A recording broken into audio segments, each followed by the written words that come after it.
we started with this statement that mission is not ours, mission is God's. ನಾವು ಈ ಒಂದು ಹೇಳಿಕೆಯಿಂದ ಪ್ರಾರಂಭಿಸಿದ್ದೇವೆ. ನಿಯೋಗ ಎನ್ನುವಂಥದ್ದು ನಮ್ಮದಲ್ಲ, ನಿಯೋಗ ಎನ್ನುವಂಥದ್ದು ದೇವರದ್ದು.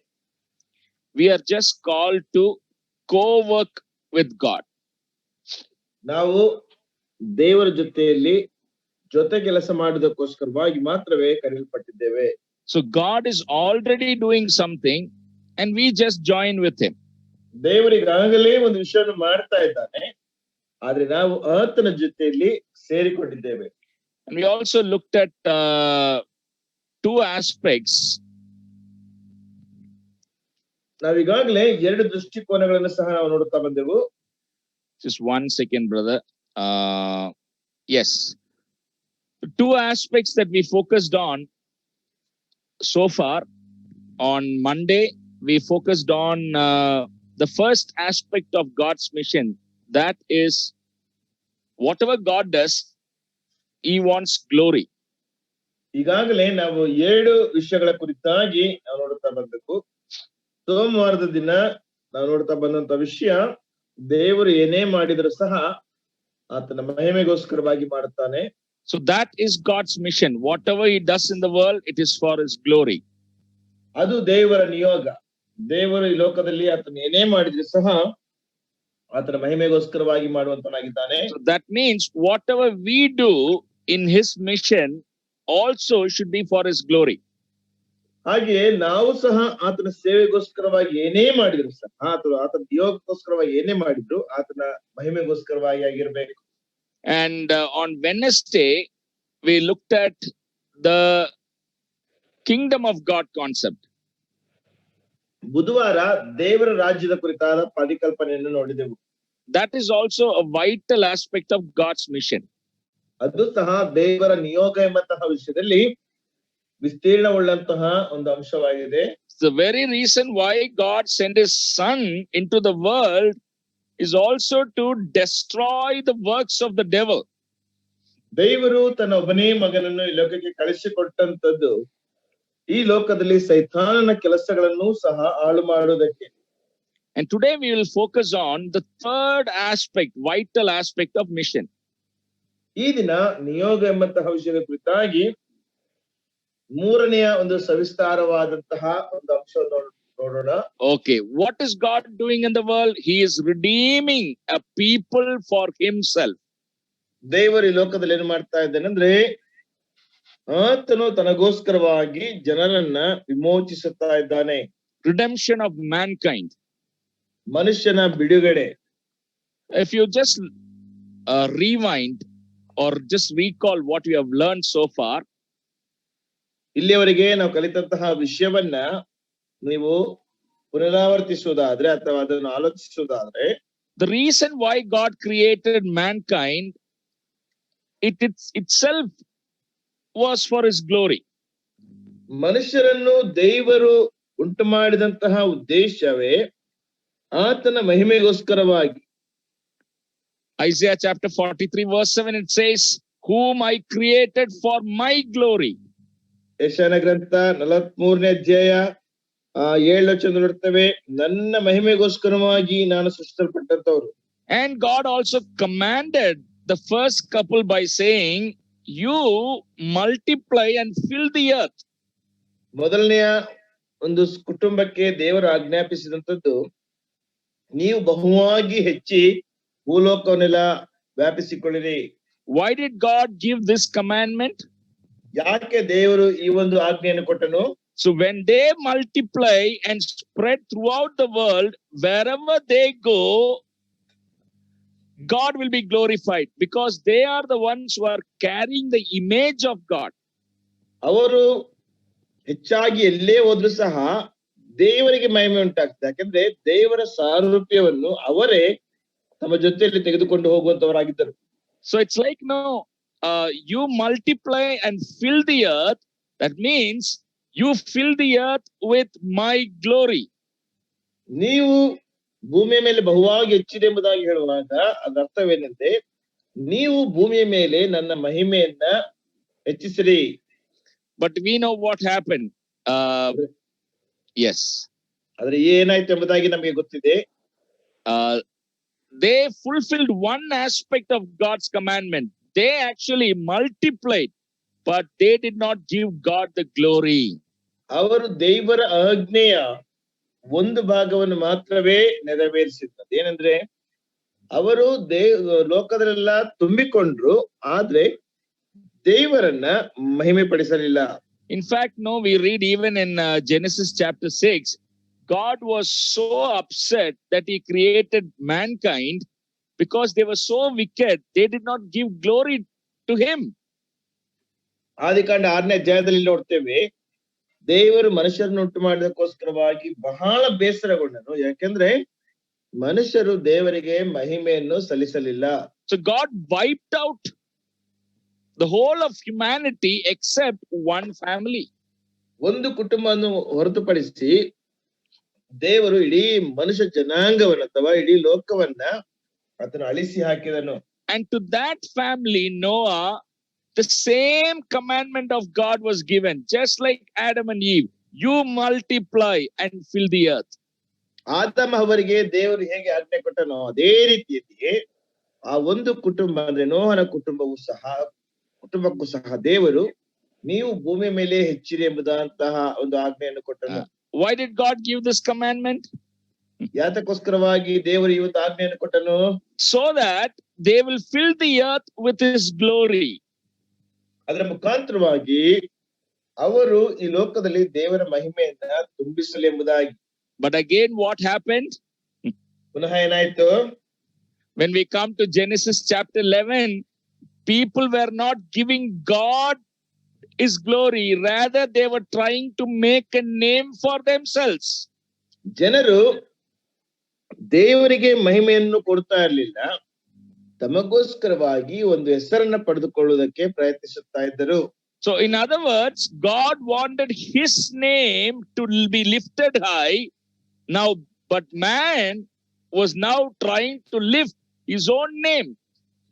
ದೇವರಿಗೆ ತನ್ನ ಹೆಸರು ಉನ್ನತಕ್ಕೆ ಅಥವಾ ಮಹಿಮೆ ಪಡಿಸಬೇಕಾಗಿತ್ತೆ ಹೊರತು ಮನುಷ್ಯರೇನ್ ಮಾಡಿದ್ರು ಅಂದ್ರೆ ತಮ್ಮ ಹೆಸರನ್ನ ಹೆಚ್ಚಿಸಿಕೊಂಡರು, ಮಹಿಮೆ ಪಡಿಸಿಕೊಂಡರು. So now we see another act of God. This time he did not wipe out the entire humanity, rather he scattered them. ಇಲ್ಲಿ ದೇವರ ಮತ್ತೊಂದು ವಿಷಯವನ್ನ ನೋಡ್ತೇವೆ. ಈಗ ದೇವರು ಮನುಷ್ಯ ಜನಾಂಗವನ್ನು ಅಳಿಸಿ ಹಾಕಲಿಲ್ಲ, ಅದರ ಹೊರತಾಗಿ ಅವರನ್ನ ಚದುರಿಸಿ ಬಿಟ್ಟ. So brothers and sisters, remember, even at this time, when men continued to disobey God and did not give back his glory, God did not eliminate his plan. ನನ್ನ ಪ್ರಿಯ ಸಹೋದರ ಸಹೋದರಿಯರೇ, ನೀವು ನೆನಪಲ್ಲಿಟ್ಕೊಳ್ರಿ, ಈ ಸಮಯದಲ್ಲಿಯೂ ಸಹ ಮನುಷ್ಯರು ದೇವರಿಗೆ ಅವಿಧೇಯರಾದಂತ ಸಮಯದಲ್ಲಿ ದೇವರು ತನ್ನ ಯೋಜನೆಯನ್ನ ಆತನು ಹೊರಡಿಸಲಿಲ್ಲ ಅಥವಾ ಆತನ ಯೋಜನೆಯನ್ನ ಆತನು ಹೊರಗೆ ಹಾಕಲಿಲ್ಲ. God did not think to himself, okay, this human beings, they will never worship me, they will never glorify me, let me totally eliminate them. God did not decide that. ಮನುಷ್ಯರು ನನ್ನನ್ನು ಗೌರವಿಸೋದಿಲ್ಲ, ನನ್ನ ಯೋಜನೆಗೆ ಅವರು ಸ್ಪಂದಿಸೋದಿಲ್ಲ, ಅದರಿಂದ ಮನುಷ್ಯ ಜನಾಂಗವನ್ನ ನಾನು ಇಡೀ ಮನುಷ್ಯನ ಜನಾಂಗವನ್ನ ತೆಗೆದು ಹಾಕ್ತೇನೆ ಅಥವಾ ನನ್ನ ಯೋಜನೆಯನ್ನ ನಾನು ತೆಗೆದು ಹಾಕ್ತೇನೆ ಎಂಬುದಾಗಿ ದೇವರು ಯೋಚಿಸಲಿಲ್ಲ. So brothers and sisters, one thing we need to remember is God knows everything. He knows the end from the beginning. ಸಹೋದರ ಸಹೋದರಿಯರೇ, ಒಂದು ವಿಷಯ ನಾವು ನೆನಪಲ್ಲಿ ಇಟ್ಕೊಳ್ಬೇಕು, ದೇವರಿಗೆ ಎಲ್ಲ ಗೊತ್ತಿದೆ, ಆತನು ಆದಿಯಲ್ಲಿಯೇ ಅಂತ್ಯವನ್ನು ಕಂಡಂತವನು. So that means God knew that Adam and Eve will sin. God knew that the generation during Noah's time will be wicked, and God knew that they will build a tower of Babel, but God always had a backup plan. ದೇವರಿಗೆ ಎಲ್ಲವೂ ಸಹ ಗೊತ್ತಿತ್ತು. ಆದಾಮ ಅವರು ಪಾಪ ಮಾಡ್ತಾರೆ, ನಂತರ ನೋಹನ ಸಮಯದಲ್ಲಿ ಜಲಪ್ರಳಯ ಆಗ್ತದೆ, ನಂತರ ಸಹ ಬಾಬೇಲ್ ಗೋಪುರವು ಸಹ ಕಟ್ಟಲ್ಪಡ್ತದೆ ಅಂತ ಎಲ್ಲವೂ ಸಹ ದೇವರಿಗೆ ಗೊತ್ತಿತ್ತು. God continued to pursue his redemption plan for mankind right from the beginning. ಆದಿಂದಲೂ ಸಹ ದೇವರು ತನ್ನ ಬಿಡುಗಡೆ ಅಥವಾ ವಿಮೋಚನೆ ಯೋಜನೆಯನ್ನ ಮನುಷ್ಯರಲ್ಲಿ ಹಿಂಬಾಲಿಸುತ್ತಲೇ ಬಂದನು. So we need to keep this in mind. God has a plan for humanity. ಈ ಒಂದು ವಿಷಯವನ್ನ ನಾವು ಮನಸ್ಸಲ್ಲಿಟ್ಕೊಳ್ಬೇಕು. ದೇವರಿಗೆ ಮನುಷ್ಯ ಜನಾಂಗದವರ ಮೇಲೆ ಒಂದು ಯೋಜನೆ ಇದೆ. Now later, much later, that's like in New Testament times, Paul is talking about this plan of God. ಆದ್ರೆ ಬಹಳ ನಂತರದಲ್ಲಿ ಹೊಸ ಒಡಂಬಡಿಕೆಯ ಕಾಲದಲ್ಲಿ ದೇವರ ಈ ಒಂದು ಯೋಜನೆ ಕುರಿತಾಗಿ ಅಪೊಸ್ತಲನಾದ ಪೌಲನು ಮಾತನಾಡುವಂತವನಾಗಿದ್ದನು. So would you please read Ephesians chapter 1 verse 9 and verse 10. ಎಫೆಸರಿಗೆ ಬರೆದ ಪತ್ರಿಕೆ 1ನೇ ಅಧ್ಯಾಯ 9 ಮತ್ತು 10ನೇ ವಚನವನ್ನ ನಾವು ಓದಿಕೊಳ್ಳೋಣ. ನಾನು ಕಾಲವು ಪರಿಪೂರ್ಣವಾದಾಗ ನಿರ್ವಹಿಸಬೇಕಾದ ಒಂದು ಕೃಪೆಯುಳ್ಳ ಸಂಕಲ್ಪವನ್ನು ಆತನು ಕ್ರಿಸ್ತನಲ್ಲಿ ಮೊದಲೇ ನಿಷ್ಕರ್ಷೆ ಮಾಡಿಕೊಂಡಿದ್ದನು. ಅದೇನೆಂದರೆ ಭೂಪರಲೋಕಗಳಲ್ಲಿರುವ ಸಮಸ್ತವನ್ನು ಕ್ರಿಸ್ತನಲ್ಲಿ ಒಂದಾಗಿ ಕೂಡಿಸಬೇಕೆಂಬುದೇ. ಕ್ರಿಸ್ತನಲ್ಲಿಯೇ ಸಮಸ್ತವು ಒಂದಾಗುವುದು. Okay, here Paul is saying this was a mystery in the past, but now very clearly revealed. ಪೌಲನಲ್ಲಿ ಸ್ಪಷ್ಟವಾಗಿ ಹೇಳ್ತಾ ಇದ್ದಾನೆ, ಇದು ಹಿಂದೆ ಅಥವಾ ಗತಕಾಲದಲ್ಲಿ ಒಂದು ಮರ್ಮವಾಗಿತ್ತು, ಆದ್ರೆ ಈಗ ಸ್ಪಷ್ಟವಾಗಿ ಅದು ಬಯಲುಪಟ್ಟಿದೆ. So what was God trying to do all through history? ಇಡೀ ಇತಿಹಾಸದಲ್ಲಿ ದೇವರು ಏನು ಮಾಡ್ಲಿಕ್ಕೆ ಪ್ರಯತ್ನಿಸ್ತಾ ಇದ್ದಾನೆ? To sum up everything in Christ Jesus. ಎಲ್ಲವನ್ನು ಸಹ ಕರ್ತನಾದ ಯೇಸು ಕ್ರಿಸ್ತನಲ್ಲಿ ಒಂದಾಗಿ ಮಾಡುವುದಕ್ಕೋಸ್ಕರವಾಗಿ ಆತನು ಮಾಡ್ತಾ ಇದ್ದಾನೆ. And here now if you look at the Bible says things which are in heaven, things upon earth and even below. ಇಲ್ಲಿ ಸತ್ಯವೇದ ಸ್ಪಷ್ಟವಾಗಿ ಹೇಳ್ತದೆ, ಭೂಪರಲೋಕಗಳಿರುವ ಸಮಸ್ತವನ್ನು ಕ್ರಿಸ್ತನಲ್ಲಿ ಒಂದಾಗಿ ಕೂಡಿಸಬೇಕೆಂಬುದೇ. ಅಂದ್ರೆ ಮೇಲಿರುವಂತಹ ಪರಲೋಕದಲ್ಲಿರುವಂತಹ ವಿಷಯಗಳನ್ನ, ಭೂಮಿ ಮೇಲಿರುವಂತಹ ವಿಷಯಗಳನ್ನ, ಭೂಮಿ ಕೆಳಗಿರುವಂತಹ ಎಲ್ಲಾ ವಿಷಯಗಳನ್ನ ಸಹ. It's very simple, brothers and sisters. It means just one thing, that everything that God created should acknowledge that he is the God of glory. ಅಲ್ಲಿ ಒಂದು ವಿಷಯ ಬಹಳ ಸ್ಪಷ್ಟವಾಗಿ ಅರ್ಥ ಮಾಡಿಕೊಳ್ಳಬೇಕು. ಎಲ್ಲವೂ ಸಹ ದೇವರು ಸೃಷ್ಟಿಸಿದಂತ ಎಲ್ಲವನ್ನೂ ಸಹ ದೇವರ ಮಹಿಮೆಯನ್ನು ಒಪ್ಪಿಕೊಳ್ಳುತ್ತವೆ. Now we know that God created the angels. ದೇವರು ದೇವದೂತರುಗಳನ್ನ ಸೃಷ್ಟಿಸಿದನೆಂಬುದಾಗಿ ನಮಗೆ ಗೊತ್ತು. And then in the Bible we read about cherubs and seraphs, all those beings. ಸೆರಾಫಿಯರನ್ನ, ಕೆರೂಬಿಯರನ್ನ ಮತ್ತು ಎಲ್ಲಾ ರೀತಿಯಂತಹ ಸೃಷ್ಟಿಗಳಲ್ಲಿ ಇರುವಂತದನ್ನ ನಾವು ಸತ್ಯವೇದದಲ್ಲಿ ನೋಡ್ತೇವೆ. The heavenly beings. ಪರಲೋಕದ ಸೃಷ್ಟಿಗಳು. And it is God's desire that all the heavenly beings and earthly beings, everything that he created should acknowledge and give him glory. ಪರಲೋಕದಲ್ಲಿ ಭೂಲೋಕದಲ್ಲಿ ಸೃಷ್ಟಿಸಲ್ಪಟ್ಟಂತ ಎಲ್ಲವೂ ಸಹ ಕರ್ತನಿಗೆ ಮಹಿಮೆ ಕೊಡಬೇಕೆಂಬುದೇ ದೇವರ ಉದ್ದೇಶ. And it is through Jesus Christ. ಅದು ಕರ್ತನಾದ ಯೇಸು ಕ್ರಿಸ್ತನ ಮುಖಾಂತರವಾಗಿ. Now when it comes to mankind, human beings, Ephesians 2 verse 14 and 15 is talking about what is God's plan. ಇಲ್ಲಿ ಮನುಷ್ಯರ ವಿಷಯಕ್ಕೆ ಬಂದಂತಹ ಸಮಯದಲ್ಲಿ ಮಾನವ ಜನಾಂಗದ ವಿಷಯವಾಗಿ ಎಫೆಸದವರಿಗೆ ಬರೆದ ಪತ್ರಿಕೆ 2ನೇ ಅಧ್ಯಾಯ 14 ಮತ್ತು 15ರಲ್ಲಿ ಮಾತನಾಡುತ್ತಾನೆ. ನಿಮ್ಮನ್ನು ನಮ್ಮನ್ನು ಒಂದು ಮಾಡಿದವನಾದ ಆತನೇ ನಮಗೆ ಸಮಾಧಾನ ಕರ್ತೃವಾಗಿದ್ದಾನೆ. ಆತನು ತನ್ನ ಶರೀರವನ್ನು ಸಮರ್ಪಿಸಿದ್ದರಲ್ಲಿ ವಿಧಿರೂಪವಾದ ಆಜ್ಞೆಗಳುಳ್ಳ ಧರ್ಮಶಾಸ್ತ್ರವನ್ನು ತೆಗೆದುಹಾಕಿ ಇದ್ದ ದ್ವೇಷವನ್ನು ಮುಗಿಸಿ ನಮ್ಮನ್ನು ಅಗಲಿಸಿದ ಅಡ್ಡಗೋಡೆಯನ್ನು ಕೆಡವಿ ಹಾಕಿದನು. ಆತನು ಸಮಾಧಾನ ಮಾಡುವವನಾಗಿ ಉಭಯರನ್ನು ತನ್ನಲ್ಲಿ ಒಬ್ಬ ನೂತನ ಪುರುಷನನ್ನಾಗಿ ನಿರ್ಮಿಸಿದ್ದಾನೆ. Okay. Brothers and sisters, in Genesis chapter 11 we see God scattered the humanity. ಸಹೋದರ ಸಹೋದರಿಯರೇ, ಆದಿಕಾಂಡ ಪುಸ್ತಕದಲ್ಲಿ ನಾವು ನೋಡ್ತೇವೆ, ದೇವರು ಮನುಷ್ಯ ಜನಾಂಗವನ್ನ ಚದರಿಸಿದನು. Until then, no, they were like no one big community. ಅಲ್ಲಿಯವರೆಗೂ ಸಹ ಅವರು ಒಂದು ದೊಡ್ಡ ಸಮುದಾಯದ ಹಾಗೆ ಇದ್ದರು. But they did not give God the glory. ಆದ್ರೂ ಸಹ ಅವರು ದೇವರಿಗೆ ಮಹಿಮೆಯನ್ನು ಸಲ್ಲಿಸಲಿಲ್ಲ. So God scattered them. ಆದ್ರಿಂದ ದೇವರು ಅವರನ್ನು ಚದುರಿಸಿದ. That is the beginning of all cultures, all different races. That's the beginning.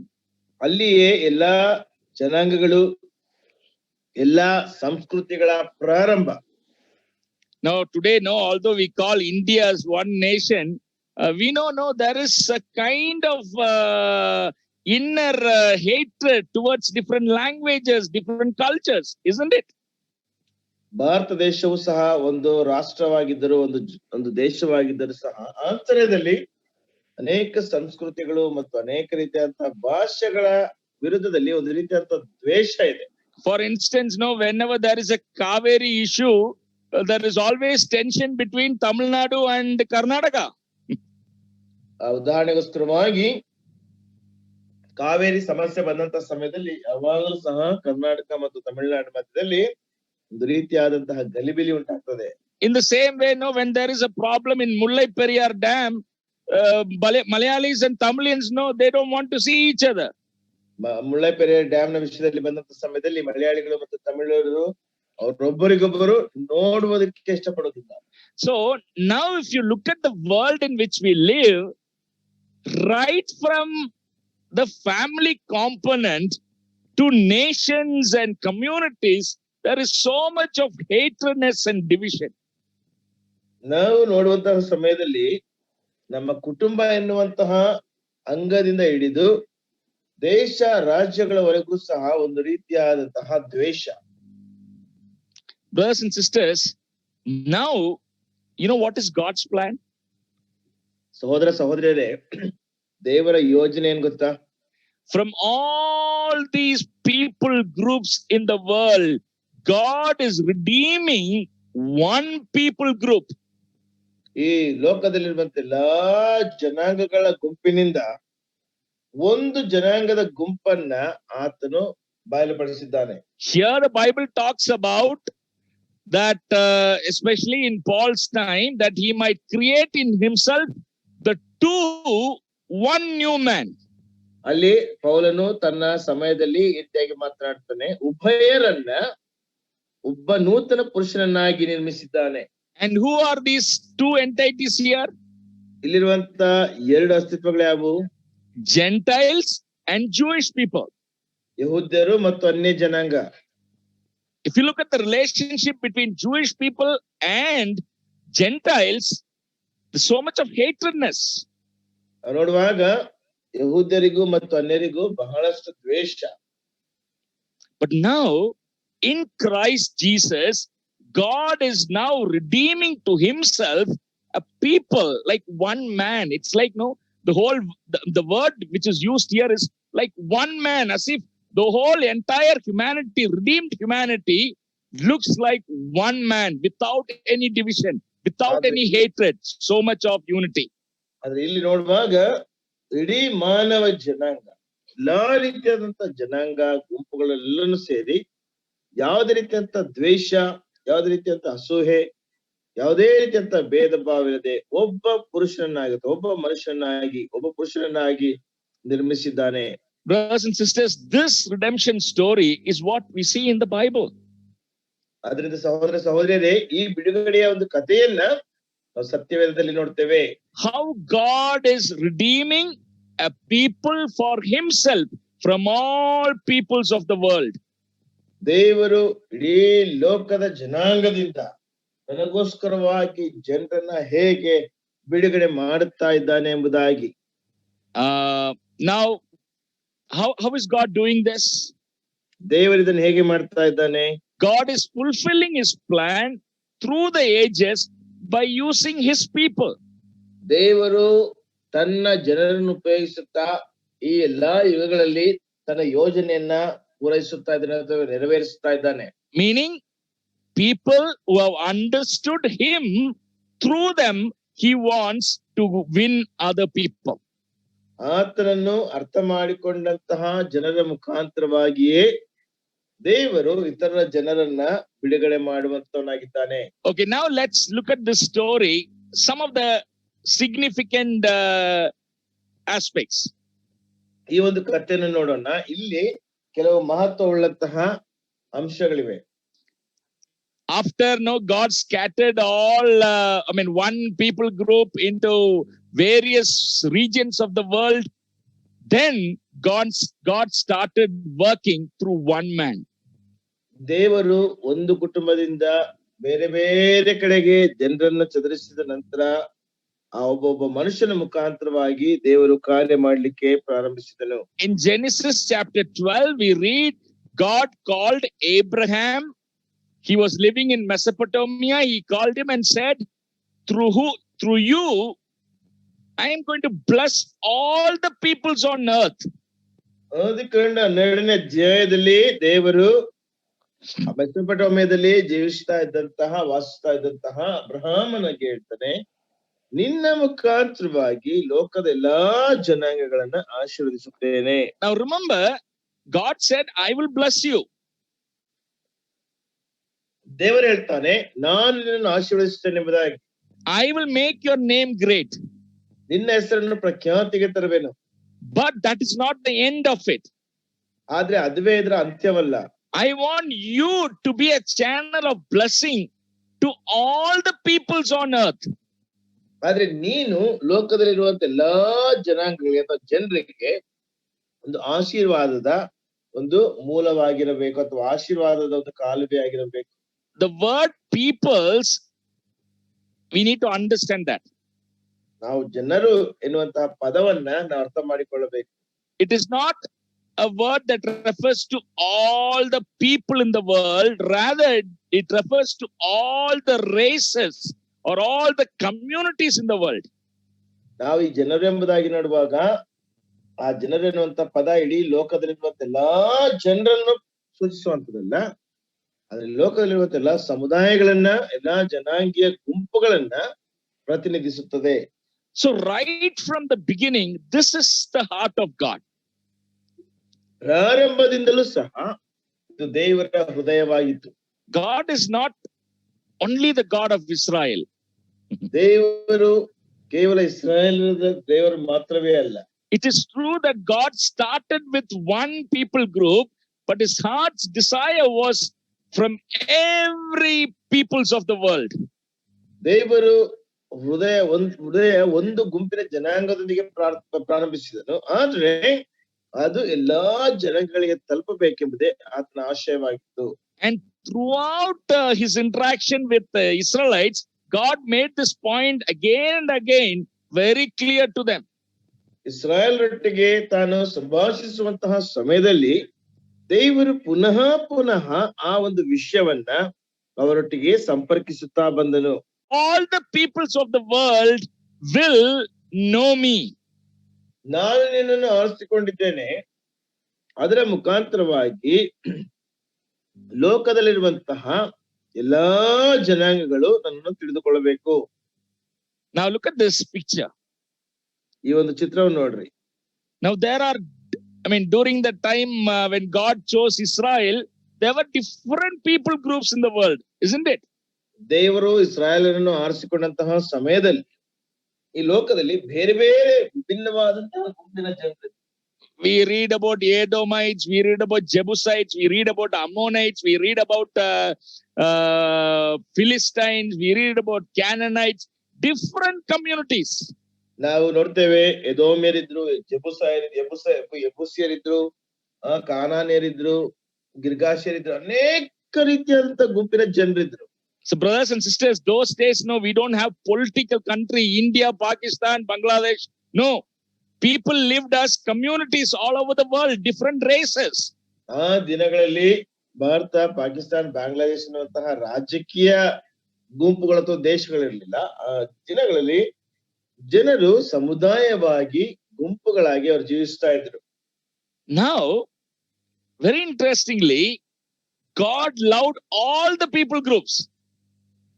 ಆದ್ರೆ ಈಗ ಬಹಳ ಆಸಕ್ತಿದಾಯಕವಾಗಿ ದೇವರು ಎಲ್ಲಾ ಜನಾಂಗ ಅಥವಾ ಜನಾಂಗದ ಎಲ್ಲಾ ಗುಂಪುಗಳನ್ನು ಸಹ ಪ್ರೀತಿಸಿದನು.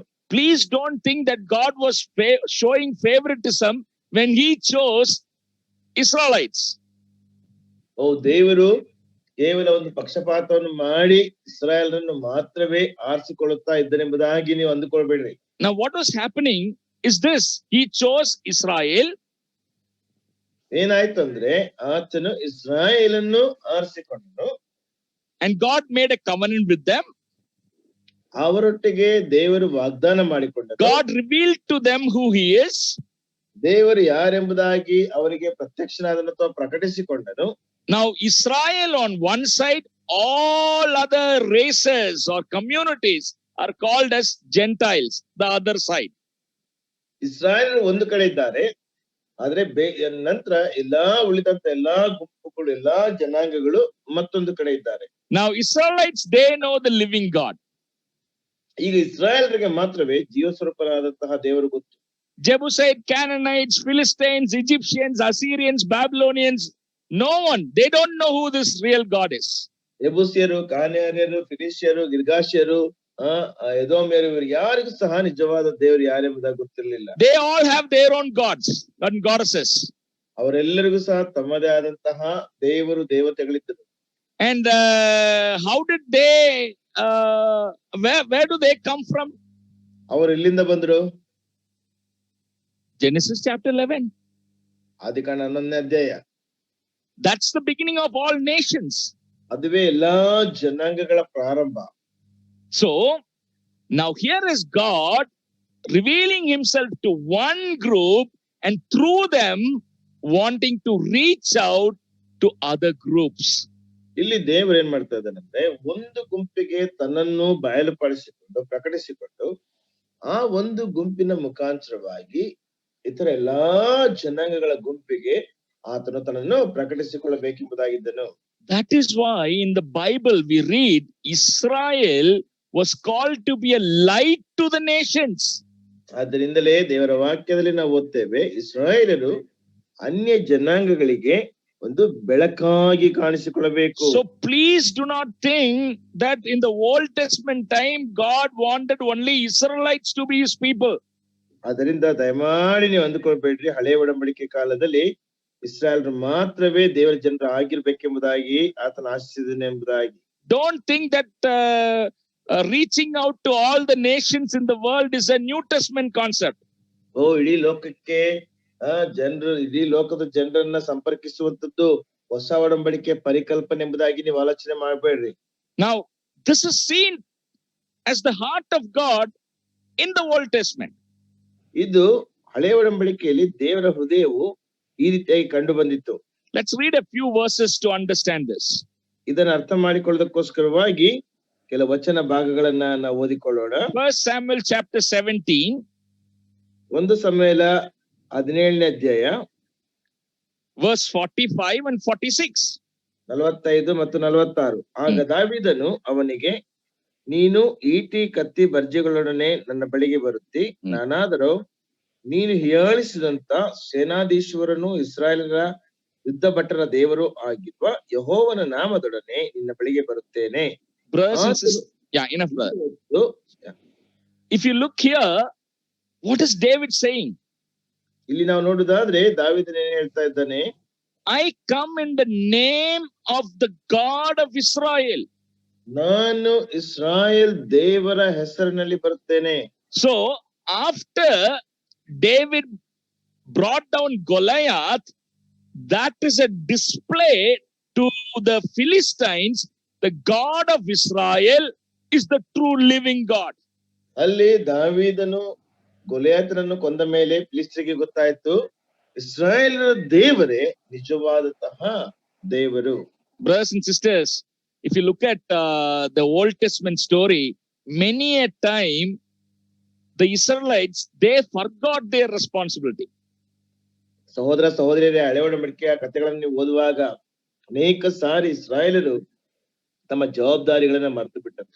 They were thinking, no, we are God's privileged people. We are God's treasured possession. Everything that God gives is for us.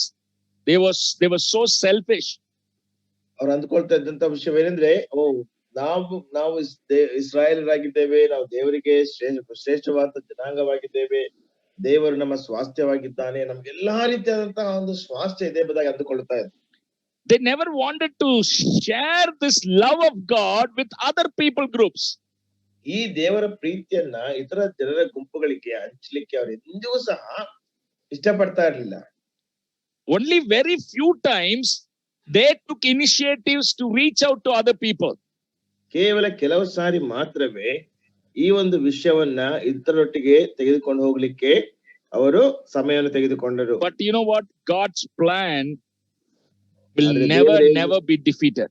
ಆದ್ರೆ ದೇವರ ಯೋಜನೆ ಎಂದಿಗೂ ಸಹ ಸೋಲಿಸಲ್ಪಡುವುದಿಲ್ಲ. Even when Israelites failed to reach out to other nations, God in his own way revealed himself through Israel to other people groups. ದೇವರು ಸ್ವಂತ ಜನರೆಂಬಂತ ಇಸ್ರಾಯೇಲರು ದೇವರ ಪ್ರೀತಿಯನ್ನು ಇತರ ಜನಾಂಗಗಳಿಗೆ ತೋರಿಸೋದ್ರಲ್ಲಿ ಸೋತು ಹೋದಾಗ್ಯೂ ಸಹ ದೇವರು ಇನ್ನೊಂದು ಮಾರ್ಗದಲ್ಲಿ ತನ್ನ ಪ್ರೀತಿಯನ್ನ ತೋರ್ಪಡಿಸಲಿಕ್ಕೆ ಪ್ರಾರಂಭಿಸಿದನು. For instance, those days one of the biggest civilizations was Egyptian civilization. ಉದಾಹರಣೆಗೋಸ್ಕರವಾಗಿ ಆ ದಿನಗಳಲ್ಲಿ ಬಹಳ ದೊಡ್ಡದಾದಂತಹ ಒಂದು ನಾಗರಿಕತೆ ಐಗುಪ್ತ ನಾಗರಿಕತೆ. And when the Israelites were under bondage, ಆದ್ರೆ ಇಸ್ರಾಯೇಲರು ದಾಸತ್ವದಲ್ಲಿದ್ದಾಗ God used that as an opportunity to show to the Egyptian who he was. ಆದ್ರೆ ದೇವರು ಅವರಿಗೆ ಆತನು ಯಾರಾಗಿದ್ದಾನೆಂಬುದಾಗಿ ಇಸ್ರಾಯೇಲರು ಬಂಧನದಲ್ಲಿದ್ದಾಗ ಆತನು ಐಗುಪ್ತರಿಗೆ ತೋರಿಸಿದನು. ಆ ಒಂದು ಅವಕಾಶವನ್ನು ಉಪಯೋಗಿಸಿಕೊಂಡು ತನ್ನ ತೋರಿಸಿದನು. When they were delivered out of Egypt, at that time the Pharaoh, every Egyptian, they knew God of Israel is the most powerful God. ಅವರು ಐಗುಪ್ತದಿಂದ ವಿಮೋಚನೆ ಹೊಂದಿದಂತಹ ಸಮಯದಲ್ಲಿ ಫರೋಹನಿಗೂ ಮತ್ತು ಐಗುಪ್ತರಿಗೂ ಇಸ್ರಾಯೇಲರ ದೇವರೇ ನಿಜವಾದ ದೇವರೆಂಬುದಾಗಿ ಅವರು ತಿಳಿದುಕೊಂಡರು. And then we read about another powerful civilization, Babylonian civilization. ಮತ್ತೊಂದು ನೋಡ್ತೇವೆ, ಮತ್ತೊಂದು ಬಹಳ ಶಕ್ತಿಶಾಲಿಯಾದಂತಹ ನಾಗರಿಕತೆ, ಅದು ಬಾಬೇಲ್ ನಾಗರಿಕತೆ ಅಥವಾ ಬಾಬಿಲೋನ್ ನಾಗರಿಕತೆ. Even there, by taking God's people into captivity, you read about Daniel's story and Daniel and his friends. Okay, by keeping them in captivity, God demonstrated who he was to the Babylonians. ಅಲ್ಲಿಯೂ ಸಹ ದೇವರು ದಾನಿಯೇಲನು ಮತ್ತು ಆತನ ಸ್ನೇಹಿತರು ಆ Babel ದೇಶದಲ್ಲಿ ಸೆರೆ ಒಯ್ಯಲ್ಪಟ್ಟಂತಹ ಸಮಯದಲ್ಲಿ ಅಲ್ಲಿಯೂ ಸಹ ಆತನು ಯಾರಾಗಿದ್ದಾನೆಂಬುದಾಗಿ ಬಾಬೆಲಿನವರಿಗೆ ತೋರಿಸಿಕೊಟ್ಟನು. Isn't it a kind of a astonishing fact that two Babylonian kings, Nebuchadnezzar and Darius, they said there is no God like the God of Israel. ಬಾಬೆಲಿನ ಅರಸರಾದಂತ ನೆಬೂಕದ್ನೆಚ್ಚರನು ಮತ್ತು ದಾರ್ಯಾವೇಷನು ಸಹ ಹೇಳುವಂತ ಮಾತೇನೆಂದ್ರೆ ಇಸ್ರಾಯೇಲರ ದೇವರ ಹಾಗೆ ಮತ್ತೊಬ್ಬನಿಲ್ಲ. Brothers, if you look at, brothers and sisters, we look at even the story of Jonah. ಪ್ರಿಯ ಸಹೋದರ ಸಹೋದರಿಯರೇ, ಯೋನನ ಕಥೆಯನ್ನು ನಾವು ನೋಡಿದ್ರು ಸಹ when the sailors, when the passengers, captain, when they all came to know that Jonah is a servant of the God of Israel and he was running away from his God, they were more terrified. ನಾವಿಕರು ಮತ್ತು ಅದರಲ್ಲಿರುವಂತಹ ಪ್ರಯಾಣಿಕರು ಮತ್ತು ಅದರ ಮಾಲೀಕರು ಎಲ್ಲರೂ ಸಹ ದೇವರ ಸನ್ನಿಧಾನದಿಂದ ಯೋನನ್ನು ಓಡಿ ಹೋಗುತ್ತಾ ಇದ್ದಾನೆಂಬುದಾಗಿ ತಿಳಿದುಕೊಂಡಾಗ ಅವರು ಇನ್ನೂ ಸಹ ಹೆಚ್ಚಾಗಿ ಭಯಗ್ರಸ್ತರಾದರು. Why? ಯಾಕೆ? Even they knew, the peoples of the nations of that time, they also have heard about the God of Israel, how powerful he is. ಆ ದಿನದಲ್ಲಿದ್ದಂತ ಆ ಸಮಯದಲ್ಲಿದ್ದಂತ ಜನಾಂಗದವರು ಸಹ ಇಸ್ರಾಯೇಲರ ದೇವರು ಎಷ್ಟು ಶಕ್ತಿಶಾಲಿಯಾಗಿದ್ದಾರೆ ಎಂಬುದಾಗಿ ತಿಳಿದುಕೊಂಡಿದ್ದರು. I'll tell you one more instance. You remember Rahab's story? ಮತ್ತೊಂದು ಉದಾಹರಣೆ ನಾನು ಹೇಳ್ತೇನೆ. ರಾಹಾಬಳ ಕಥೆ ನಿಮ್ಗೆ ಗೊತ್ತಾ? Rahab, when she heard about the marching Israelites, she knew eventually her country or her people group is going to fall into the hands of the Israelites, because that God is powerful. ಇಸ್ರಾಯೇಲರು ಆ ಒಂದು ಪ್ರದೇಶಕ್ಕೆ ನಡೆಯುತ್ತಾ ಇದ್ದಂತಹ ಸಮಯದಲ್ಲಿ ಆಕೆಗೂ ಸಹ ಗೊತ್ತಾಯಿತು, ಕ್ರಮೇಣವಾಗಿ ಆಕೆಯ ಜನರು ಮತ್ತು ಆಕೆಯ ದೇಶವು ಇಸ್ರಾಯೇಲರಿಂದ ಸ್ವಾಧೀನಪಡಿಸಿಕೊಳ್ಳಲ್ಪಡುತ್ತದೆ ಎಂಬುದಾಗಿ. ಯಾಕೆಂದ್ರೆ ಇಸ್ರಾಯೇಲರ ದೇವರು ಆತನ ಶಕ್ತಿಶಾಲಿಯಾಗಿದ್ದಾನೆ. So brothers and sisters, even when Israelites failed to share the name of God to other people groups, God still in his own way used Israel to proclaim his name. ಸಹೋದರ ಸಹೋದರಿಯರೇ, ಇಸ್ರಾಯೇಲರು ತಮ್ಮ ದೇವರ ಹೆಸರನ್ನ ಇತರ ಜನರ ಮಧ್ಯದಲ್ಲಿ ಸಾರುವುದಕ್ಕೆ ಸೋತಂತ ಸಮಯದಲ್ಲಿಯೂ ಸಹ ದೇವರು ಭಿನ್ನವಾದಂತಹ ರೀತಿಯಲ್ಲಿ ತನ್ನ ಹೆಸರನ್ನ ಪ್ರಖ್ಯಾತಿಗೆ ತರಲಿಕ್ಕೆ ಆತನು ಆರಿಸಿಕೊಂಡನು. So one thing is very clear from this Old Testament part of history. ಒಂದು ವಿಷಯ ಈ ಹಳೆ ಒಡಂಬಡಿಕೆಯ ಇತಿಹಾಸದ ಭಾಗದಿಂದ ಬಹಳ ಸ್ಪಷ್ಟವಾಗಿರ್ತದೆ. God will reveal his plan to his people. ದೇವರು ತನ್ನ ಯೋಜನೆಯನ್ನ ತನ್ನ ಜನರಿಗೆ ಪ್ರಕಟಪಡಿಸುತ್ತಾನೆ. He will also continuously remind us that you are my people and I want you to be used for my glory in reaching out to other people groups. He will continuously remind us. ದೇವರು ನಿರಂತರವಾಗಿ ನಮಗೆ ನೆನಪಿಸುವಂತಹ ವಿಷಯವೇನೆಂದ್ರೆ, ನೀವು ನನ್ನ ಜನರಾಗಿದ್ದೀರಿ, ನೀವು ನನ್ನ ಜನರಾಗಿರೋದ್ರಿಂದ ನಿಮ್ಮ ಮುಖಾಂತರವಾಗಿ ಇತರ ಜನಾಂಗಗಳಿಗೆ ನನ್ನ ಸಾಕ್ಷಿಯು ಸಾರಲ್ಪಡಬೇಕೆಂಬುದಾಗಿ ನಿರಂತರವಾಗಿ ನಮಗೆ ನೆನಪಿಸುವಂತವನಾಗಿದ್ದಾನೆ. But don't think that if you do not respond to God's commission, that God's work will not happen. Don't think that. ನೀವು ದೇವರ ಆಜ್ಞೆಗೆ ವಿಧೇಯರಾಗದೇ ಇದ್ರೆ, ಪ್ರತಿಕ್ರಿಯಿಸದೇ ಇದ್ರೆ ದೇವರ ಕೆಲಸ ನಡೆಯೋದಿಲ್ಲ ಎಂಬಂತಹ ವಿಷಯವನ್ನ ನೀವು ತಿಳ್ಕೊಳ್ಬೇಡ್ರಿ. God, this is God's plan, not man's plan. This is God's mission. So therefore he knows how to accomplish. ಇದು ದೇವರ ಯೋಜನೆ, ಮನುಷ್ಯನ ಯೋಜನೆ ಅಲ್ಲ. ಇದು ದೇವರ ಯೋಜನೆ ಆಗಿರೋದ್ರಿಂದ ತನ್ನ ಯೋಜನೆಯನ್ನು ಯಾವ ರೀತಿಯಲ್ಲಿ ನೆರವೇರಿಸಬೇಕೆಂಬುದಾಗಿ ಆತನಿಗೆ ಗೊತ್ತು. He will continuously invite his people to join with him in what he is doing. But if you don't respond, don't think he will stop his work. He will continue to do his work with whoever is responding. ಆತನು ತನ್ನ ಕೆಲಸವನ್ನು ಮಾಡ್ತಾ ಇರುವಂತ ಸಮಯದಲ್ಲಿ ತನ್ನ ಜನರನ್ನು ಯಾವಾಗಲೂ ಸಹ ಆ ಒಂದು ಕಾರ್ಯವನ್ನು ನೋಡೋದಕ್ಕೋಸ್ಕರವಾಗಿ, ಅದರ ಕುರಿತಾಗಿ ತಿಳಿಸೋದಕ್ಕೋಸ್ಕರವಾಗಿ ಆಮಂತ್ರಿಸ್ತಾ ಇರ್ತಾನೆ. ಆದ್ರೆ ಆ ಜನರು ಅಥವಾ ಆತನ ಸ್ವಂತ ಜನರು ಅದಕ್ಕೆ ಪ್ರತಿಕ್ರಿಯಿಸದೇ ಇದ್ದಾಗ ಆತನ ಅದನ್ನು ನಿಲ್ಲಿಸೋದಿಲ್ಲ, ಅದು ನಿಲ್ಲೋದಿಲ್ಲ. ಆತನ ಕಾರ್ಯವನ್ನ ಆತನು ಮುಂದುವರಿಸುತ್ತಲೇ ಇರುತ್ತಾನೆ. Now God's story of redemption of all peoples of the world continues in the New Testament. ಹಳೆ ಒಡಂಬಡಿಕೆಯ ಬಿಡುಗಡೆಯ ಒಂದು ಕಾರ್ಯ, ದೇವರ ವಿಷಯ ಹೊಸ ಒಡಂಬಡಿಕೆಯಲ್ಲಿ ಅದು ಮುಂದುವರಿಯುತ್ತದೆ. Now it's Christmas time, isn't it? ಈಗ ಇದು ಕ್ರಿಸ್ಮಸ್ ಟೈಮ್ ಅಲ್ವಾ? And what does the Bible talk about the coming of the Lord? ಕರ್ತನ ಬರೋಣದ ಕುರಿತಾಗಿ ಸತ್ಯವೇದ ಏನ್ ಮಾತನಾಡುತ್ತದೆ? Luke chapter 2 verse 10, angel said to them, do not be afraid. I bring you good news that will cause great joy for all the people, not just Israelites.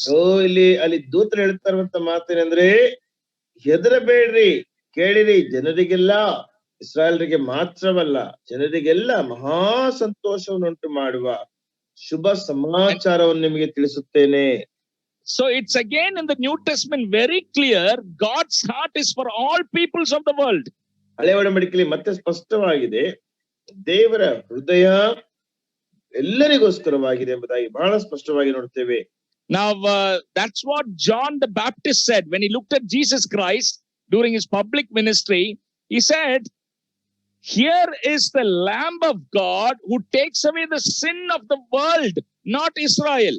ಇಲ್ಲಿ ಸ್ಥಾನಿಕನಾದಂತ ಯೋಹಾನ ಸಹ ಹೇಳ್ತಾನೆ, ಆತನ ಬಹಿರಂಗವಾದಂತ ಸೇವೆಯಲ್ಲಿ ಕರ್ತನಾದಂತ ಯೇಸು ಕ್ರಿಸ್ತನನ್ನ ಆತನ ನೋಡಿ ತನ್ನ ನೋಡಿ ಅಗೋ ಯಜ್ಞಕ್ಕೆ ದೇವರು ನೇಮಿಸಿದ ಕುರಿ ಲೋಕದ ಪಾಪವನ್ನು ನಿವಾರಣೆ ಮಾಡುವುದಾಗಿ. Not just Israel.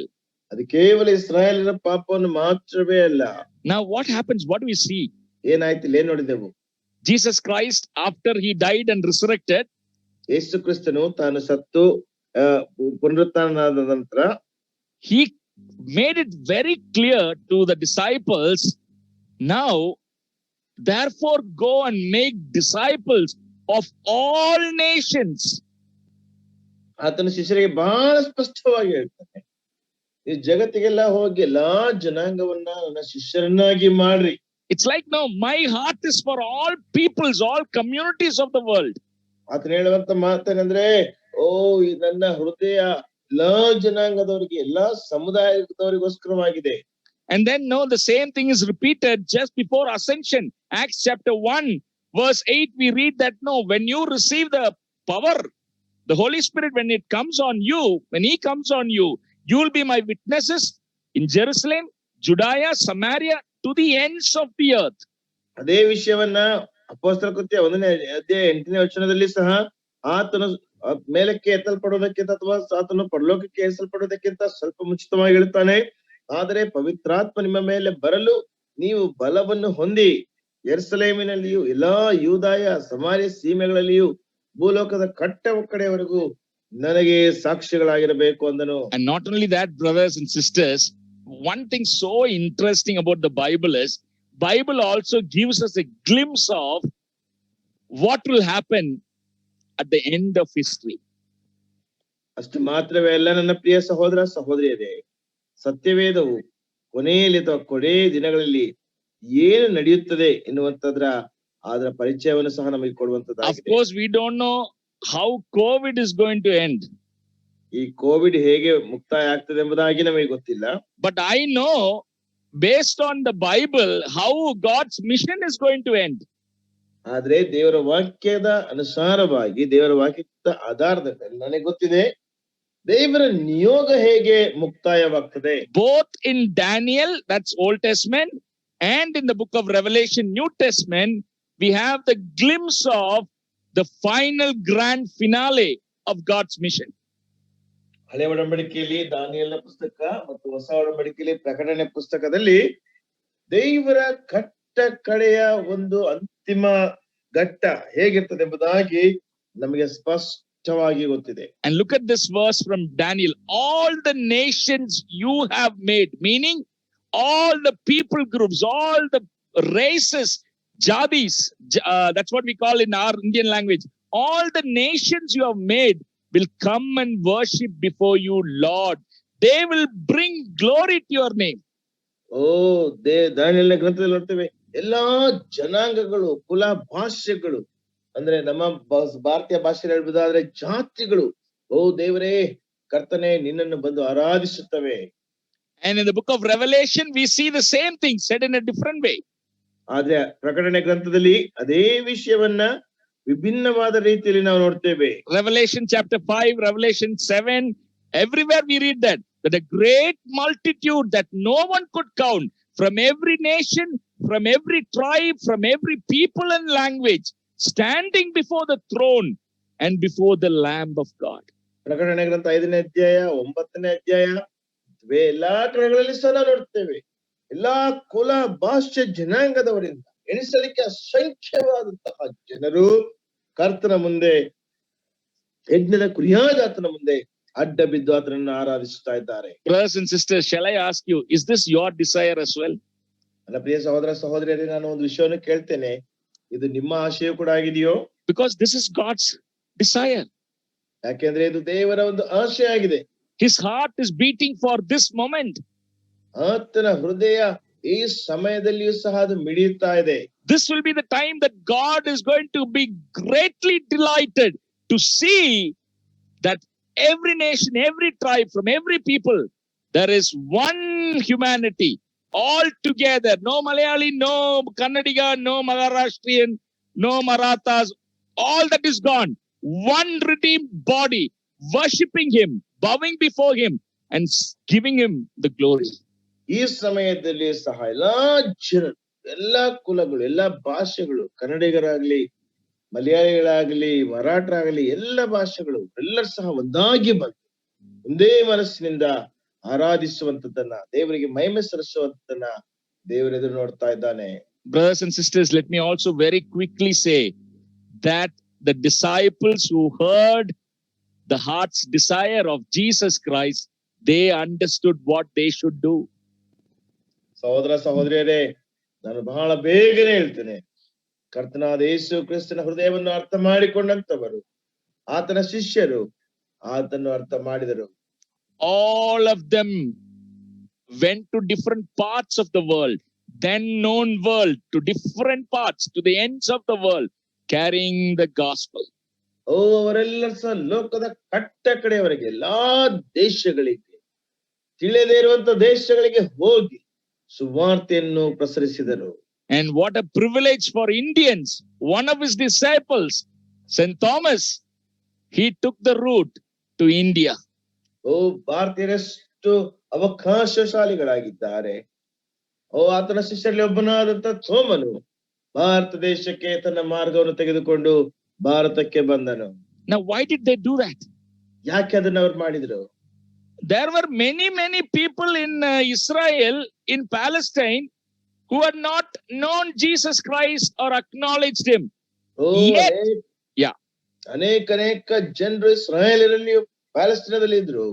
ಅವ್ರು ಯೇಸು ಕ್ರಿಸ್ತನನ್ನು ತಿಳಿದಿರ್ಲಿಲ್ಲ ಮತ್ತು ಗೊತ್ತಿರ್ಲಿಲ್ಲ.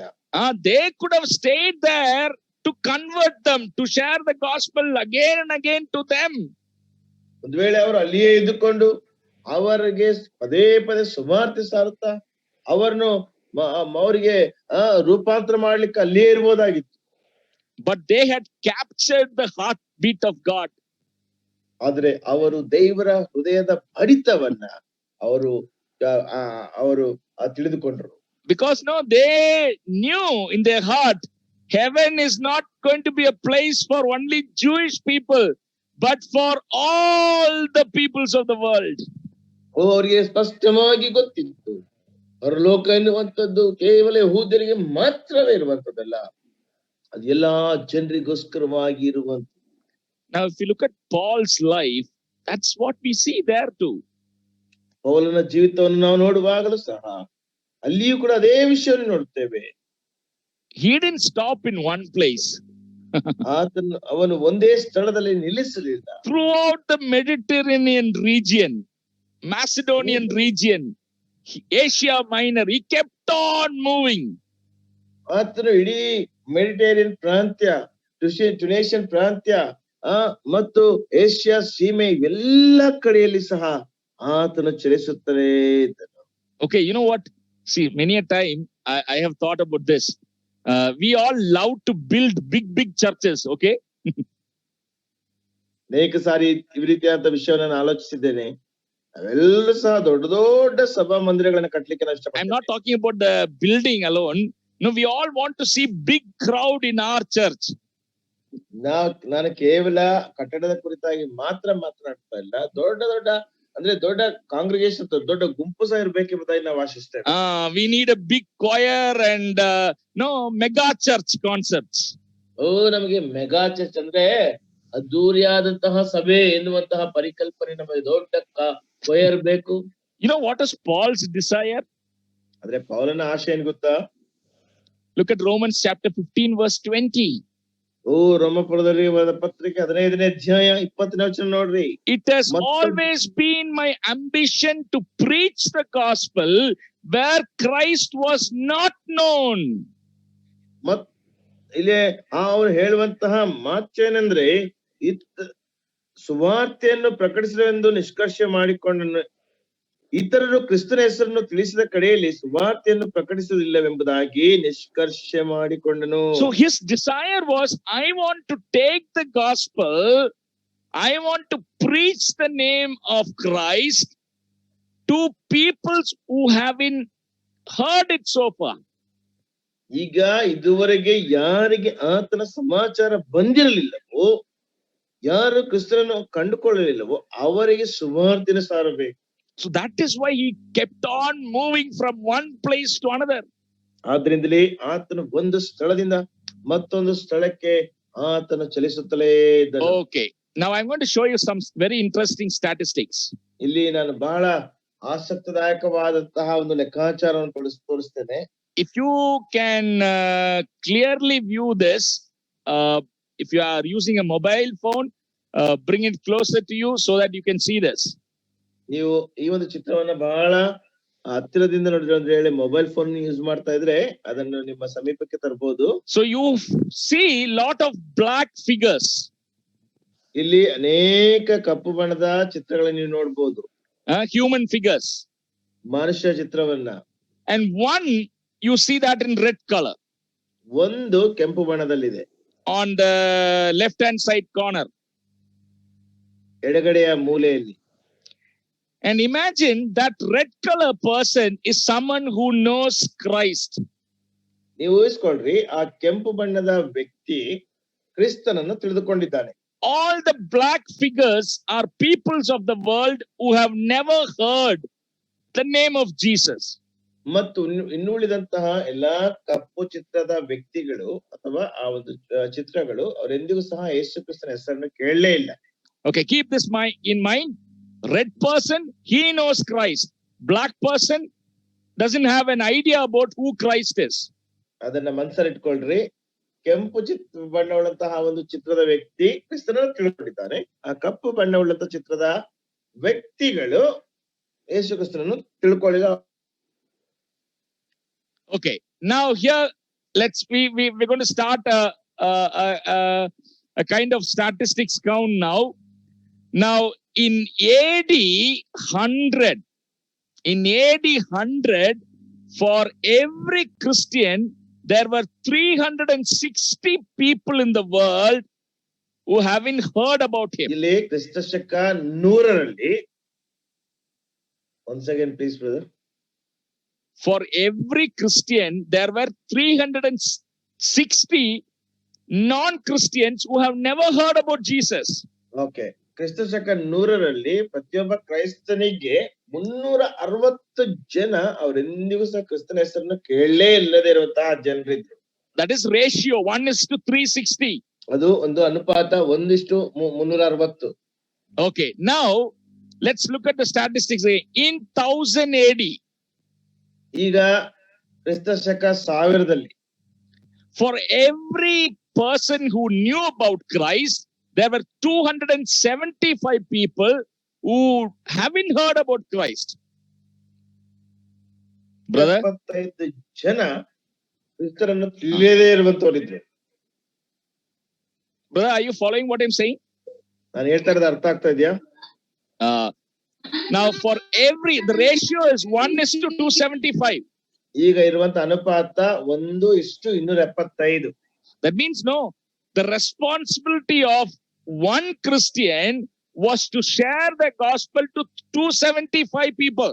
ಅದರ ಅರ್ಥವೇನೆಂದ್ರೆ ಅದರ ಜವಾಬ್ದಾರಿ ಒಬ್ಬ ಕ್ರೈಸ್ತನು 275 ಜನರಿಗೆ ಸುವಾರ್ತೆಯನ್ನು ಸಾರುವಂತದ್ದು. In 1500 AD, ಕ್ರಿಸ್ತ ಶಕ 1500ರಲ್ಲಿ, it has come down now. For one person, only 85 non-Christians. ಇಲ್ಲಿ ಇರುವಂತದ್ದು ಅನುಪಾತ ಏನಂದ್ರೆ ಒಬ್ಬ ಕ್ರೈಸ್ತನು 85 ಜನ ಅಕ್ರೈಸ್ತರು ಅಥವಾ ಕ್ರಿಸ್ತನ ತಿಳಿಯದೇ ಇರುವಂತವರಿಗೆ. Now let's look at 1900 AD. ಈಗ ನೋಡೋಣ 1900 ಕ್ರಿಸ್ತ ಶಕ. For every Christian, there were only 21 non-Christians to whom they should share the gospel. ಪ್ರತಿಯೊಬ್ಬ ಕ್ರೈಸ್ತನು 21 ಅಕ್ರೈಸ್ತರಿಗೆ ಸುವಾರ್ತೆಯನ್ನು ಸಾರುವಂತವನಾಗಿರಬೇಕು. Now, according to 1970 statistics, 1970ನೇ ಲೆಕ್ಕಾಚಾರಕ್ಕೆ ಅನುಗುಣವಾಗಿ, for every Christian, non-Christian ratio is 1:13. ಪ್ರತಿಯೊಬ್ಬ ಕ್ರೈಸ್ತನಿಗೆ 13 ಜನ ಅಕ್ರೈಸ್ತರು. Now 2010 statistics, ಈಗ 2010ನೇ ಲೆಕ್ಕಾಚಾರದಲ್ಲಿ, for every Christian, there are 7 non-Christians, people who don't know about Christ. ಪ್ರತಿಯೊಬ್ಬ ಕ್ರೈಸ್ತನಿಗೆ 7 ಜನ ಅಕ್ರೈಸ್ತರು, ಅಂದ್ರೆ ಕ್ರಿಸ್ತನನ್ನು ತಿಳಿಯದೇ ಇರುವಂತವರು. Now, did you see the way the numbers reduced? ಇಲ್ಲಿ ನೋಡ್ತಾ ಇದ್ದೀರಾ ಆ ಸಂಖ್ಯೆ ಹೇಗೆ ಕಡಿಮೆ ಆಗ್ತಾ ಇದೆ? No, especially after 1500 AD, suddenly you find rapid growth of missions. 1500 ಕ್ರಿಸ್ತಶಕ 1500 ನಂತರದಲ್ಲಿ ಬಹಳವಾದಂತ ಬೆಳವಣಿಗೆ ಕ್ರೈಸ್ತರಲ್ಲಿ ನೋಡ್ತೇವೆ. Especially when you come to 1700 and 1800, you read the history of Christianity, you will be stunned to know that many young people, well educated men and women, they traveled all across the world carrying the gospel. 1700-1800 ಇಸ್ವಿಗಳಲ್ಲಿ ಅನೇಕ ಉನ್ನತ ವ್ಯಾಸಂಗವುಳ್ಳಂತವರು, ಉತ್ತಮವಾದಂತಹ ಯವನಸ್ಥರು ಪ್ರಪಂಚದ ಅನೇಕ ಕಡೆಗಳಲ್ಲಿ ಸುವಾರ್ತೆಯನ್ನು ತೆಗೆದುಕೊಂಡು. I don't have time. I would love to talk about these people. ನನಗೆ ಸಮಯ ಇಲ್ಲ. ನಾನು ಜನರ ಕುರಿತಾಗಿ ಮಾತನಾಡಲಿಕ್ಕೆ ಬಹಳ ಇಷ್ಟಪಡುತ್ತೇನೆ. Maybe I'll just mention some of the names. William Carey, who came to India. ಹೆಸರುಗಳಲ್ಲಿ ಕೆಲವು ಹೆಸರುಗಳನ್ನ ನಾನು ಮೆನ್ಷನ್ ಮಾಡ್ತೇನೆ. ವಿಲಿಯಂ ಕೇರಿ. And then you have Hudson Taylor, who went to China. ಚೈನಾಕ್ಕೆ ಹೋದಂತಹ ಹಡ್ಸನ್ ಟೇಲರ್ ಇದ್ದಾರೆ. You have David Livingstone, who went to Africa. ಆಫ್ರಿಕಾಕ್ಕೆ ಹೋದಂತಹ ಡೇವಿಡ್ ಲಿವಿಂಗ್ಸ್ಟನ್ ಇದ್ದಾರೆ. Then you have Cambridge 7, C.T. Studd, and many others who went to China, India, different Asian countries. Cambridge 7, C.T. Studd ಇವರೆಲ್ಲರೂ ಸಹ ಇದ್ದಾರೆ. ಇವರೆಲ್ಲರೂ ಸಹ China ಮತ್ತು ಭಾರತ ಬೇರೆ ಬೇರೆ ರಾಷ್ಟ್ರಗಳಿಗೆ ಹೋಗಿದ್ದಾರೆ. You have this young lady, Amy Carmichael, who came to South India. ಇಲ್ಲಿ ಒಬ್ಬ ಸಹೋದರಿಯನ್ನು ನೋಡ್ತೇವೆ. ಎವರೆಸ್ಟ್ ಅಮೆರಿಕಾಗಿ ಅವರು ದಕ್ಷಿಣ ಭಾರತಕ್ಕೆ ಬಂದ್ರು. You have this wonderful, lovely lady, Ida Scudder, who established CMC Vellore. ಈ ಐಡಾ ಸ್ಕಡರ್ ಎಂಬುದಾಗಿರುವಂತಹ ಒಬ್ಬ ಸಹೋದರಿ ಇದ್ದಾರೆ. ಅವರು CMC ವೆಲ್ಲೂರನ್ನು ಸ್ಥಾಪಿಸಿದ್ದಾರೆ. Her father, her grandfather, they were all missionaries to India. ಅವರ ತಂದೆ, ಅವರ ತಾತ, ಅವರೆಲ್ಲರೂ ಸಹ ಭಾರತಕ್ಕೆ ಸುವಾರ್ತಿಕರಾಗಿದ್ರು. Then you have these 5 young people, Jim Elliot, Pete, Nate Saint, Pete Fleming, so on, all those people. They went to South America to preach the gospel among primitive tribe. ಇಲ್ಲಿ 5 ಜನ ಯವನಸ್ಥರು ನೋಡ್ತೇವೆ. ಜಿಮ್ ಎಲಿಯಟ್, ಪೀಟರ್ ಫ್ಲೆಮಿಂಗ್ಸ್ಟನ್ ಎಂಬುದಾಗಿ ಇವರೆಲ್ಲರೂ ಸಹ ದಕ್ಷಿಣ ಅಮೆರಿಕಕ್ಕೆ ಅವ್ರ ಸುವಾರ್ತೆಯನ್ನು ಸಾರಕ್ಕೆ ಹೋದ್ರು. And I want to tell you, there are hundreds and thousands of young people who have sacrificed everything for just one motive. ಅಲ್ಲಿ ನಾವು ನೋಡ್ತೇವೆ ಸಾವಿರಾರು ಜನ ಯವನಸ್ಥರು ಒಂದೇ ಒಂದು ಉದ್ದೇಶಕ್ಕೋಸ್ಕರವಾಗಿ ಎಲ್ಲರೂ ಸಹ ತ್ಯಾಗ ಮಾಡಿದ್ರು. Some of them we don't even know their names. ಕೆಲವರಲ್ಲಿ ಅವರ ಹೆಸರು ಕೂಡ ನಮಗೆ ಗೊತ್ತಿಲ್ಲ. No biography is written about them. ಅವರ ಕುರಿತಾಗಿ ಯಾವುದೇ ರೀತಿಯಂತ ಆತ್ಮ ಚರಿತ್ರೆ ಬರೆಯಲ್ಪಟ್ಟಿಲ್ಲ. But I want to tell you, my dear brothers and sisters, ನನ್ನ ಪ್ರಿಯ ಸಹೋದರ ಸಹೋದರಿಯರು, ಒಂದು ವಿಷಯ ನಾನು ಹೇಳ್ತೇನೆ. were they crazy people? ಅವರೊಂದು ರೀತಿಯಂತ ಹುಚ್ಚು ಜನರ? Do you think they were foolish people? ಅವರು ಮೂರ್ಖರೆಂಬುದಾಗಿ ನಿಮ್ಗೆ ಅನಿಸ್ತದ? They were people with one mind. Where Christ has not been preached, we want to go there, live there, and share the gospel with them.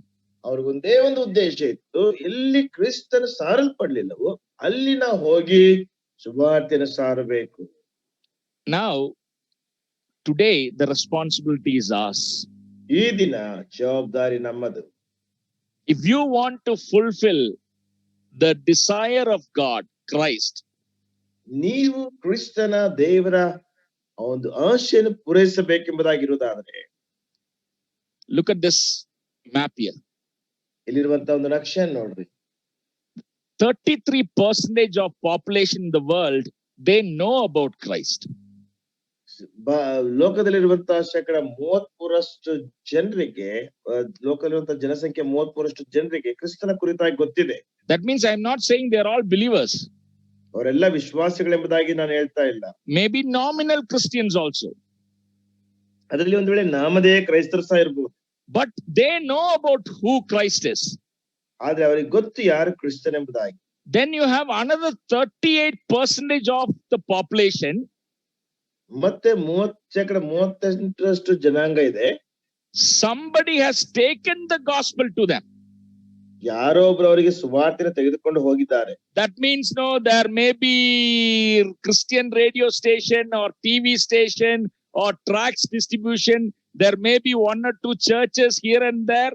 So that means 38% of the population, if they want to know about Christ, they have a chance. 38% ಜನ ಜನರ ಒಂದು ಗುಂಪು ಅವ್ರಿಗೆ ಕ್ರಿಸ್ತನ ತಿಳ್ಕೊಬೇಕಾದ್ರೆ ತಿಳ್ಕೊಳ್ಳುವಂತ ಅವಕಾಶ ಇದೆ. ಹೇಗೋ ರೇಡಿಯೋದ ಮುಖಾಂತರವಾಗಿಯೋ, ಟಿವಿಯ ಮುಖಾಂತರವಾಗಿಯೋ, ಕರಪತ್ರದ ಮುಖಾಂತರವಾಗಿಯೋ, ಅಲ್ಲಲ್ಲಿ ಕೆಲವು ಸಭೆಗಳ ಮುಖಾಂತರವಾಗಿಯೋ, ಹೇಗೋ ಒಂದು ರೀತಿಯಲ್ಲಿ. But this is the most important aspect. Red color. 29% population of the world have no access to the gospel. ಅದೇ 29% ಜನಸಂಖ್ಯೆ, ಪ್ರಪಂಚದ ಜನಸಂಖ್ಯೆ, ಇದು ಬಹಳ ಪ್ರಾಮುಖ್ಯವಾದಂತದ್ದು. ಅವ್ರು ಯಾವುದೇ ರೀತಿಯಲ್ಲಿ ಕ್ರೈಸ್ತನ ತಿಳ್ಕೊಳ್ಳುವಂತ ಅವಕಾಶ ಇಲ್ಲ. That means nobody has gone there to share the gospel. ಅಲ್ಲಿ ಯಾರು ಸಹ ಹೋಗಿ ಸುವಾರ್ತೆನ ಸಾರಲಿಲ್ಲ. Even if they have a desire to know Jesus, no way, because no Christian nearby, no church nearby, no missionary. ಒಂದು ವೇಳೆ ಅಲ್ಲಿ ಅವರಿಗೆ ಕ್ರಿಸ್ತನನ್ನು ತಿಳ್ಕೊಳ್ಬೇಕೆಂಬಂತ ಆಸೆ ಇದ್ದಾಗ್ಯೂ ಸಹ ಅವಕಾಶ ಇಲ್ಲ. ಯಾಕಂದ್ರೆ ಅಲ್ಲಿ ಯಾವ ಕ್ರೈಸ್ತರು ಇಲ್ಲ, ಸಭೆಗಳು ಇಲ್ಲ, ಕ್ರಿಸ್ತನನ್ನು ತಿಳಿದಂತವರು ಸಹ ಇಲ್ಲ. No, to simplify it to you, imagine the whole world there are only 10 people. ಉದಾಹರಣೆಗೋಸ್ಕರವಾಗಿ ನಾನು ಈ ರೀತಿ ಹೇಳ್ತೇನೆ, ಇದು ನಿಮಗೆ ಸರಳವಾಗಿ ಹೇಳೋದಕ್ಕೋಸ್ಕರವಾಗಿ, ಇಡೀ ಲೋಕದಲ್ಲಿ ಕೇವಲ 10 ಜನರಿದ್ದಾರೆ. One person is a believer, that's you and me. ಒಬ್ಬ ವ್ಯಕ್ತಿ ವಿಶ್ವಾಸಿ, ನಾನು ಮತ್ತು ನೀನು. Then you have 2 nominal believers, they are Christians but namesake. ಇನ್ನು ಇಬ್ಬರು ನಾಮಧೇಯ ಕ್ರೈಸ್ತರಿದ್ದಾರೆ, ಅವರು ಕ್ರೈಸ್ತರು ಆದ್ರೆ ನಾಮಧೇಯ. Yes, we need to talk about Christ to them. ಅವರಿಗೂ ಸಹ ಕ್ರಿಸ್ತನ ಕುರಿತಾಗಿ ಮಾತನಾಡಬೇಕು. And there are no 4 people to whom you have somehow shared the gospel. ಇನ್ನು 4 ಜನರಿದ್ದಾರೆ, ಅವರಿಗೆ ನೀವು ಹೇಗೋ ಒಂದು ರೀತಿಯಲ್ಲಿ ಸುವಾರ್ತೆನ ಸಾರಿದ್ದೀರಾ. They are not Christians. ಅವರು ಕ್ರೈಸ್ತರಲ್ಲ. But to them you have shared the gospel. ಅವರಿಗೂ ನೀವು ಸುವಾರ್ತೆನ ಸಾರಿದ್ದೀರಾ. But they have not responded to the gospel. ಆದ್ರೆ ಅವರು ಸುವಾರ್ತೆಗೆ ಸ್ಪಂದಿಸಲಿಲ್ಲ. To them also we have a responsibility. ನಾವು ಅವರಿಗೋಸ್ಕರವಾಗಿಯೂ ಸಹ ನಮಗೆ ಜವಾಬ್ದಾರಿ. But you know what? ಏನ್ ಗೊತ್ತಾ? These 3 black figures, ಈ 3 ಕಪ್ಪು ಚಿತ್ರಗಳು, they have no idea who Jesus is. ಯೇಸು ಅಂದ್ರೆ ಯಾರೆಂಬುದಾಗಿ ಯಾವ ಐಡಿಯಾ ಕೂಡ ಅವರಿಗಿಲ್ಲ. If you go and talk about Jesus for the first time, they will ask, where is he living or what is it? ಯೇಸು ಎಂಬುದಾಗಿ ನೀವು ಮೊಟ್ಟ ಮೊದಲನೇ ಸಾರಿ ಅವ್ರಿಗೆ ಹೋಗಿ ಹೇಳಿದ್ರೆ ಅವ್ರು ಕೇಳ್ತಾರೆ, ಆತನ ಯಾರು, ಅವನು ಎಲ್ಲಿ ವಾಸ ಮಾಡ್ತಾ ಇದ್ದಾನೆ? Brothers and sisters, in mission, if you want to see that grand finale from every nation, from every tribe, from every language, if you want to see a people, one humanity worshiping the Lord, these 3 people cannot be ignored. ನೀವು ಆ ಒಂದು ದೊಡ್ಡ ಸಮೂಹದಲ್ಲಿ ಕಟ್ಟ ಕಡೆಯಾದಂತ ಒಂದು ಅದ್ದೂರಿಯ ಒಂದು ವಿಷಯವನ್ನು ನೀವು ನೋಡಬೇಕಾದ್ರೆ ಈ 3 ಜನರು ಕೂಡ ತಾತ್ಸಾರ ಮಾಡಲ್ಪಡಬಾರದು. Okay, now you may be asking, where are those 3 people who haven't heard the gospel are living in the world? ಒಂದು ವೇಳೆ ನೀವು ಕೇಳಬಹುದು, ಸುವಾರ್ತೆಯನ್ನೇ ಕೇಳದೇ ಇರುವಂತ ಆ 3 ಜನರು ಎಲ್ಲಿದ್ದಾರೆ? That's like 29% of the world's population. 29% ಪ್ರಪಂಚದ ಜನಸಂಖ್ಯೆ. Can you look at this? It's called as 1040 window. ಅದನ್ನ ನೋಡ್ತೀರಾ ಇಲ್ಲಿ 1040 ವಿಂಡೋ ಎಂಬುದಾಗಿ ಅದನ್ನ ಹೇಳ್ತಾರೆ. The 1040 is nothing. That's you have latitude, longitude. You heard about that? 1040 ಅಂದ್ರೆ ಏನು, ಬೇರೆ ಏನಲ್ಲ, latitude longitude ಎಂಬುದಾಗಿರುವಂತಹ. So that's the number. Forget about the number. Don't worry about it. ಅದರ ನಂಬರ್ನ ಕುರಿತಾಗಿ ನೀವು ಚಿಂತೆ ಮಾಡ್ಬಿಟ್ರೆ ಅದನ್ನ ಬಿಡಿ. Can you see the countries in this rectangle? ಈ ರೆಕ್ಟಾಂಗಲ್ ಇರುವಂತಹ ತ್ರಿಭುಜಾಕಾರದಲ್ಲಿ ಇರುವಂತಹ ಈ ಒಂದು ರಾಷ್ಟ್ರಗಳನ್ನು ನೀವು ನೋಡಬಹುದಾ? Much of northern part of Africa, whole of Middle East, then you have Asia, then you have part of Russia and China, southeastern countries. ಇಲ್ಲಿ Russia ಮತ್ತು ಚೈನಾ, ಉತ್ತರ ಭಾಗದ ಆಫ್ರಿಕಾ, ಮಧ್ಯಪ್ರಾಚ್ಯ, ಇವೆಲ್ಲವನ್ನು ನೋಡಬಹುದಾ? You know what, surprisingly 4.75 billion out of 7.3 billion, almost 4.8 or 9 billion people live in these countries. ಸುಮಾರು 7.3 billion ಅಷ್ಟು ಜನರು ಈ ಒಂದು ರಾಷ್ಟ್ರಗಳಲ್ಲಿ ಜೀವಿಸುತ್ತಾರೆ. That means 2/3 of the world's population are in 1040 window. ಅದರ ಅರ್ಥವೇನೆಂದ್ರೆ 2/3 ಭಾಗದಷ್ಟು ಜನಸಂಖ್ಯೆಯು ಈ 1040 ವಿಂಡೋದ ಕಡೆಗೆ. 68 nations. 68 ರಾಷ್ಟ್ರಗಳು. Most backward communities of the world live in this 1040 window. ಈ 1040 ವಿಂಡೋದಲ್ಲಿಯೇ ಪ್ರಪಂಚದಲ್ಲಿ ಉಳಿದಂತಹ ಬಹಳ ಹಿಂದುಳಿದಂತಹ ಜನಾಂಗವು ವಾಸ ಮಾಡ್ತಾ ಇದೆ. If you look at the religion or their faith, North Africa, Muslims. ಒಂದು ವೇಳೆ ಅವರ ಧರ್ಮವನ್ನು ನೋಡುವುದಾದ್ರೆ ಉತ್ತರ ಆಫ್ರಿಕಾದಲ್ಲಿ ಇಸ್ಲಾಂ, Middle East, again Muslim. ಮಧ್ಯಪ್ರಾಚ್ಯದಲ್ಲಿ ಪುನಃ ಮುಸಲ್ಮಾನರೇ, Yellow is Hindu. ಎಲ್ಲೋದ ಇರುವಂತದ್ದು ಹಿಂದೂಗಳು. Then you have orange, Malaysia and all that, Cambodia, Laos and all that, it's Buddhist.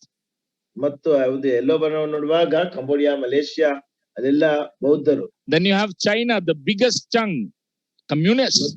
ಒಂದು ಚೈನಾವನ್ನು ನೋಡ್ತೇವೆ, ಅಲ್ಲಿ ಕಮ್ಯುನಿಸ್ಟರು. So those, you remember those 3 people, black people who have never heard of Jesus? ಅಲ್ಲಿ ನಾವು 3 ಕಪ್ಪು ಬಣ್ಣವುಳ್ಳಂತ ವ್ಯಕ್ತಿಗಳ ಕುರಿತಾಗಿ ನಾವು ನೋಡ್ತೇವಲ್ಲ, ಎಂದಿಗೂ ಕೂಡ ಯೇಸುವಿನ ಹೆಸರನ್ನು ಕೇಳದೇ ಇರುವಂತವರು. They live in this area. ಅವರು ಈ ಪ್ರದೇಶಗಳಲ್ಲಿ ಜೀವಿಸ್ತಾ ಇದ್ದಾರೆ, ವಾಸ ಮಾಡ್ತಾ And ಇದ್ದಾರೆ. brothers, I don't know whether you have realized that there are different cultures, okay, races, jati. ನನ್ನ ಪ್ರಿಯರೇ, ಒಂದು ವೇಳೆ ನಿಮ್ಗೆ ಗುರುತಿಸಿಕೊಂಡು ಅಥವಾ ಗಮನಿಸಿದ್ರೆ ಎಲ್ಲ ಗೊತ್ತಿಲ್ಲ, ಬೇರೆ ಬೇರೆ ರೀತಿಯಾದಂತಹ ಸಂಸ್ಕೃತಿ, ಬೇರೆ ಬೇರೆ ರೀತಿಯಾದಂತಹ ಪದ್ಧತಿಗಳಲ್ಲಿ. Now I don't know, just give you an example. I don't know about Karnataka situation. Have you heard of these divisions, Lingayat, Okkaliga? Even among Lingayats, you may have different Lingayats, and then you may have Kurumbas and all these. These are all different communities. ನಮಗೆ ಕರ್ನಾಟಕದ ಬಗ್ಗೆ ಅಷ್ಟೊಂದು ತಿಳುವಳಿಕೆ ಇಲ್ಲದೆ ಇದ್ದಾಗಿ ಸಹ ಒಂದು ಜಾತಿಯೊಳಗೆ ಇನ್ನೊಂದು ಅನೇಕ ರೀತಿಯಾದ ಸಮುದಾಯಗಳಿವೆ. ಕುರುಬ, ಒಕ್ಕಲಿಗ ಒಂದೇ ಜಾತಿಗಳಿಗೆ ಮತ್ತು ಬೇರೆ ಬೇರೆ ರೀತಿಯಾದಂತಹ ಗುಂಪುಗಳು. Don't think Karnataka is one people group. Karnataka ಒಂದು ಗುಂಪಿನ ಜನಾಂಗ ಎಂಬುದಾಗಿ ಎಂದಿಗೂ ಸಹ ಅಂದುಕೊಳ್ಬೇಡ್ರಿ. All may speak Kannada, but all may not interact with each other in the same way.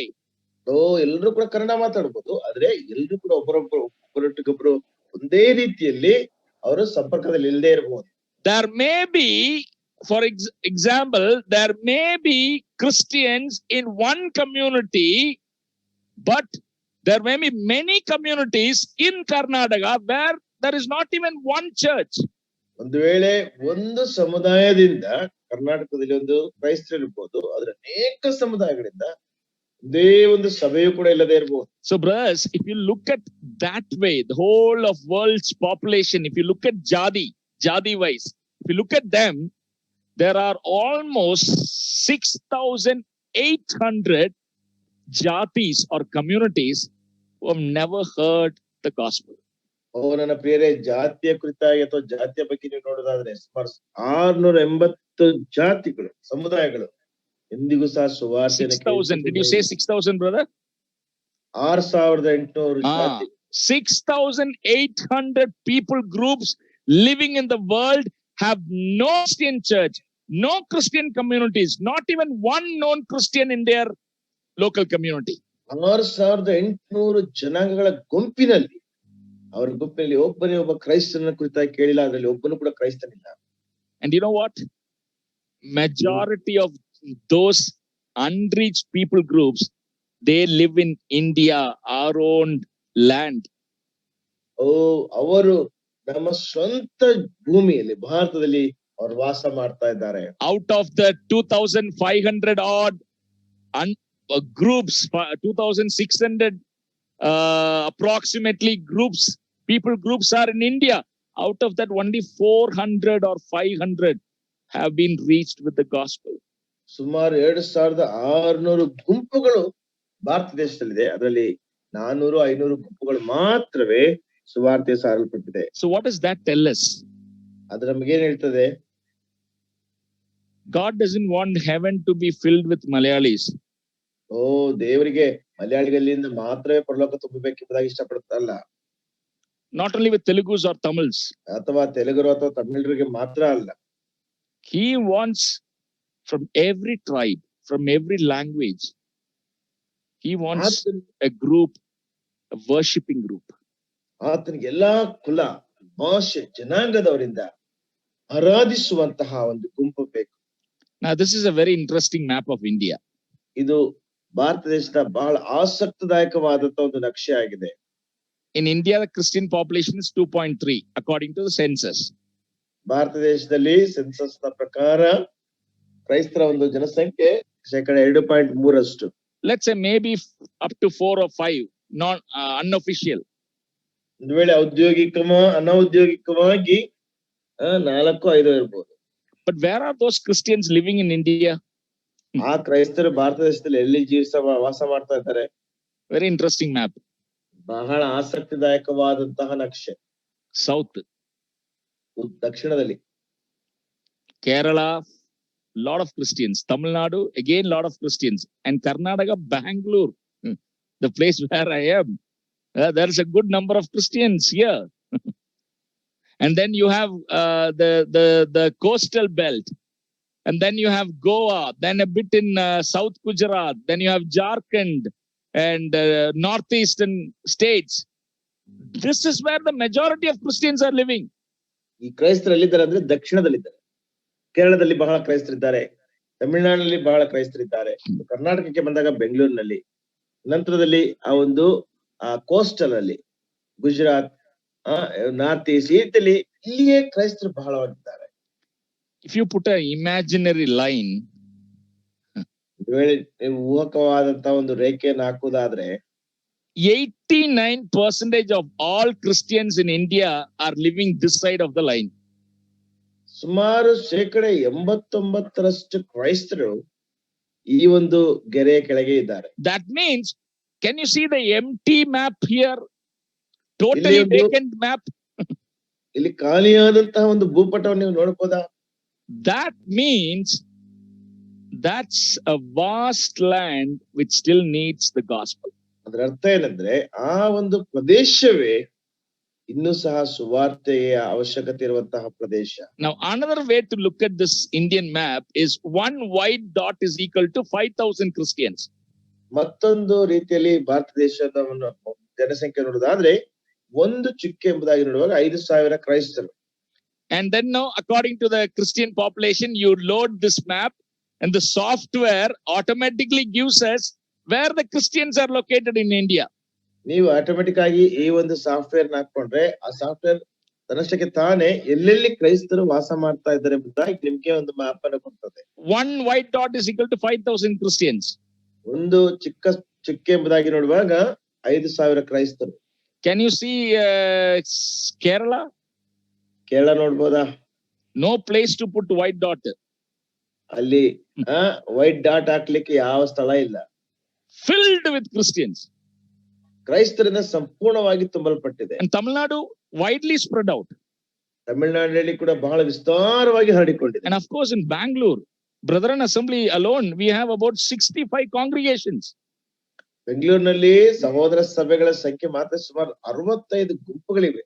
And of course, with all other churches, maybe there are 1,000, close to 1,000 or more churches in Bangalore. ಬೇರೆ ಎಲ್ಲಾ ಸಭೆಗಳನ್ನು ಸೇರಿಸಿದ್ರೆ ಸುಮಾರು 1,000ಕ್ಕಿಂತಲೂ ಸಹ ಹೆಚ್ಚಾದಂತ ಸಭೆಗಳಿವೆ. Now look at Maharashtra, look at Madhya Pradesh, look at Gujarat, look at Rajasthan, look at Haryana, all that still in dark. Madhya Pradesh, Maharashtra, Gujarat, Haryana ನೋಡ್ರಿ ಇನ್ನೂ ಕೂಡ ಕಪ್ಪಾಗಿಯೇ ಇದೆ. And almost done, my dear brothers and sisters. I want to close here. ನನ್ನ ಪ್ರಿಯ ಸಹೋದರ ಸಹೋದರಿಯರೇ, ಈಗಾಗಲೇ ನಾನು ಮುಗಿಸ್ತೇನೆ. ನಾನು ಇಲ್ಲಿಗೆ ಮುಗಿಸ್ಲಿಕ್ಕೆ ಇಷ್ಟಪಡ್ತೇನೆ.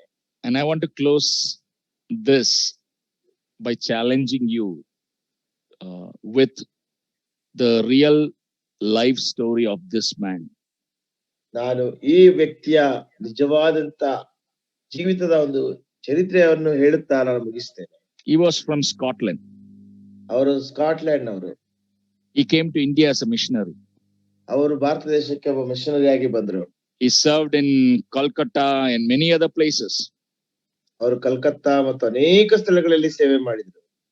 And after many years, when he became old, he went back to Scotland.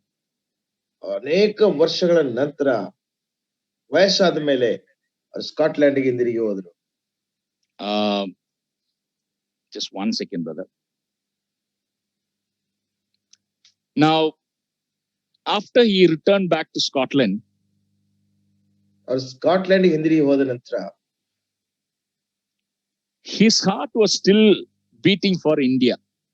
ಅವರ ಹೃದಯ ಇನ್ನೂ ಸಹ ಭಾರತಕ್ಕೋಸ್ಕರವಾಗಿ ಮಿಡಿತಾ ಇತ್ತು. He went around meeting young people in many churches, speaking to them about the need of missionaries in India.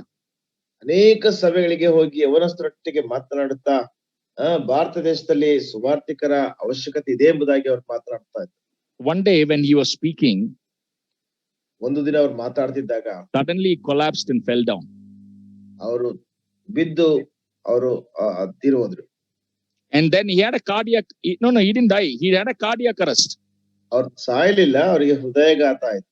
And then with the help of two people, he woke up and he said, I want to complete my speech. Take me to the podium. ಅವರು ಇಬ್ಬರು ವ್ಯಕ್ತಿಗಳ ಸಹಾಯದಿಂದ ಎಬ್ಬಿಸಲ್ಪಟ್ಟವರಾಗಿ ಅವರು ಹೇಳಿದಂತ ಮಾತೇನೆಂದ್ರೆ, ಮಾತುಗಳನ್ನ ನಾನು ಮುಗಿಸ್ಬೇಕು, ದಯಮಾಡಿ ವೇದಿಕೆಗೆ ಕರ್ಕೊಂಡು ಹೋಗಿ. And then he looked at these people and he said, he looked at all the young people. He said, there is so much of need in India. Would any of you come forward to go there as missionaries? We have all come back because we are all old. Can some of you go there in our place?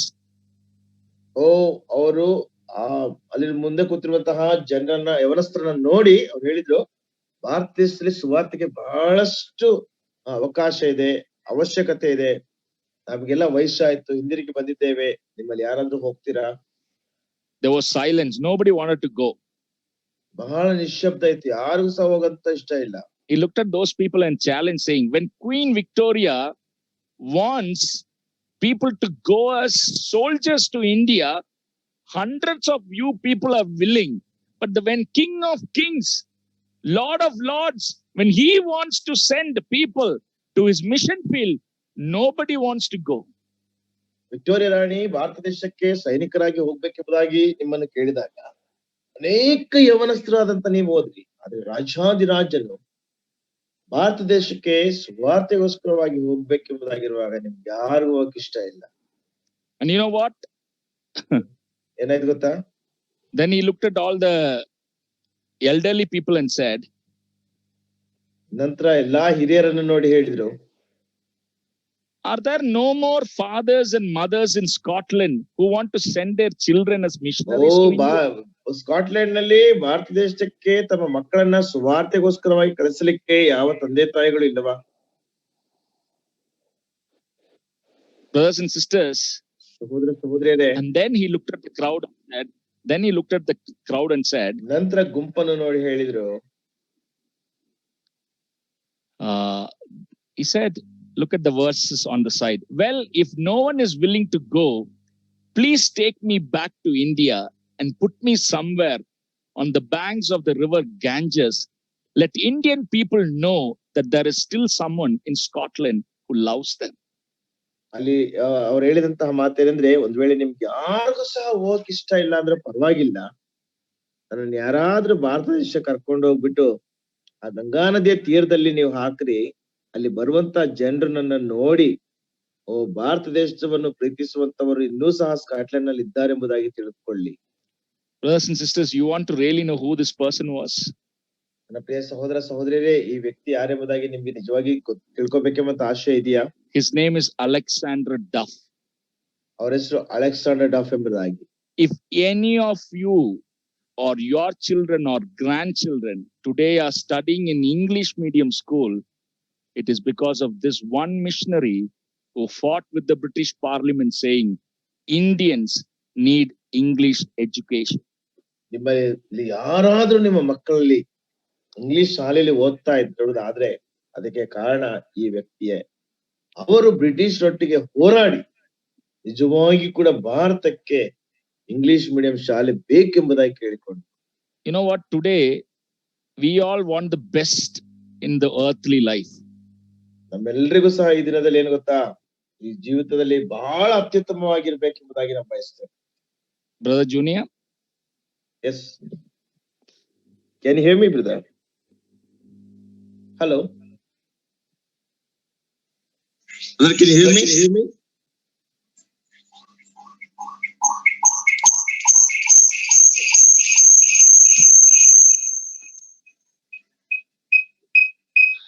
Hello. Are you able to hear me? Yes, brother. Whatever. Okay. Can you hear me? Yeah. I'm just concluding. Today, now we are reaping the blessings of all those missionaries who came to our land. ನಮ್ಮ ಪ್ರದೇಶಕ್ಕೆ ಬಂದಂತ ಆ ಎಲ್ಲಾ ಮಿಷನರಿಗಳ ಕೊಯ್ಲನ್ನ ನಾವು ಕೊಯ್ತಾ ಇದ್ದೇವೆ. There are still millions and millions of people who have never heard this gospel. ಇನ್ನು ಲಕ್ಷೋಪಲಕ್ಷ ಜನರು ಈ ಸುವಾರ್ತೆಯನ್ನ ಕೇಳಿಸಿಕೊಂಡಿಲ್ಲ. We have a great responsibility. ನಮಗೆ ಒಂದು ಶ್ರೇಷ್ಠವಾದಂತಹ ಜವಾಬ್ದಾರಿಕೆ ಇದೆ. There are many unreached people groups even in our own nation. ನಮ್ಮ ಸ್ವಂತ ರಾಷ್ಟ್ರದಲ್ಲಿಯೇ ಅವಿಶ್ವಾಸಿಗಳ ಜನರ ಗುಂಪುಗಳಿವೆ. We need to pray for them. We need to do what we should do. Work alongside God to make His dream a reality. ನಾವು ಅವರಿಗೋಸ್ಕರವಾಗಿ ಪ್ರಾರ್ಥಿಸಿ ನಾವು ಆ ಒಂದು ದೇವರ ಚಿತ್ತವನ್ನು ನೈಜತ್ವಕ್ಕೆ ತರಲಿಕ್ಕೆ ಪ್ರಯತ್ನಿಸಬೇಕು. Thank you so much. I took a little time extra today, and I hope that you will bear with me. May the Lord bless each one of us. May His name be glorified. ವಂದನೆಗಳು. ನಾನು ಸ್ವಲ್ಪ ಸಮಯ ಜಾಸ್ತಿ ತೆಗೆದುಕೊಂಡಿದ್ದೇನೆ. ನೀವು ನನ್ನ ಸಹಿಸಿಕೊಳ್ತೀರಿ ಎಂಬುದಾಗಿ ನೆನೆಸ್ತೇನೆ. ಆತನ ನಾಮಕ್ಕೆ ಮಹಿಮೆ ಉಂಟಾಗಲಿ.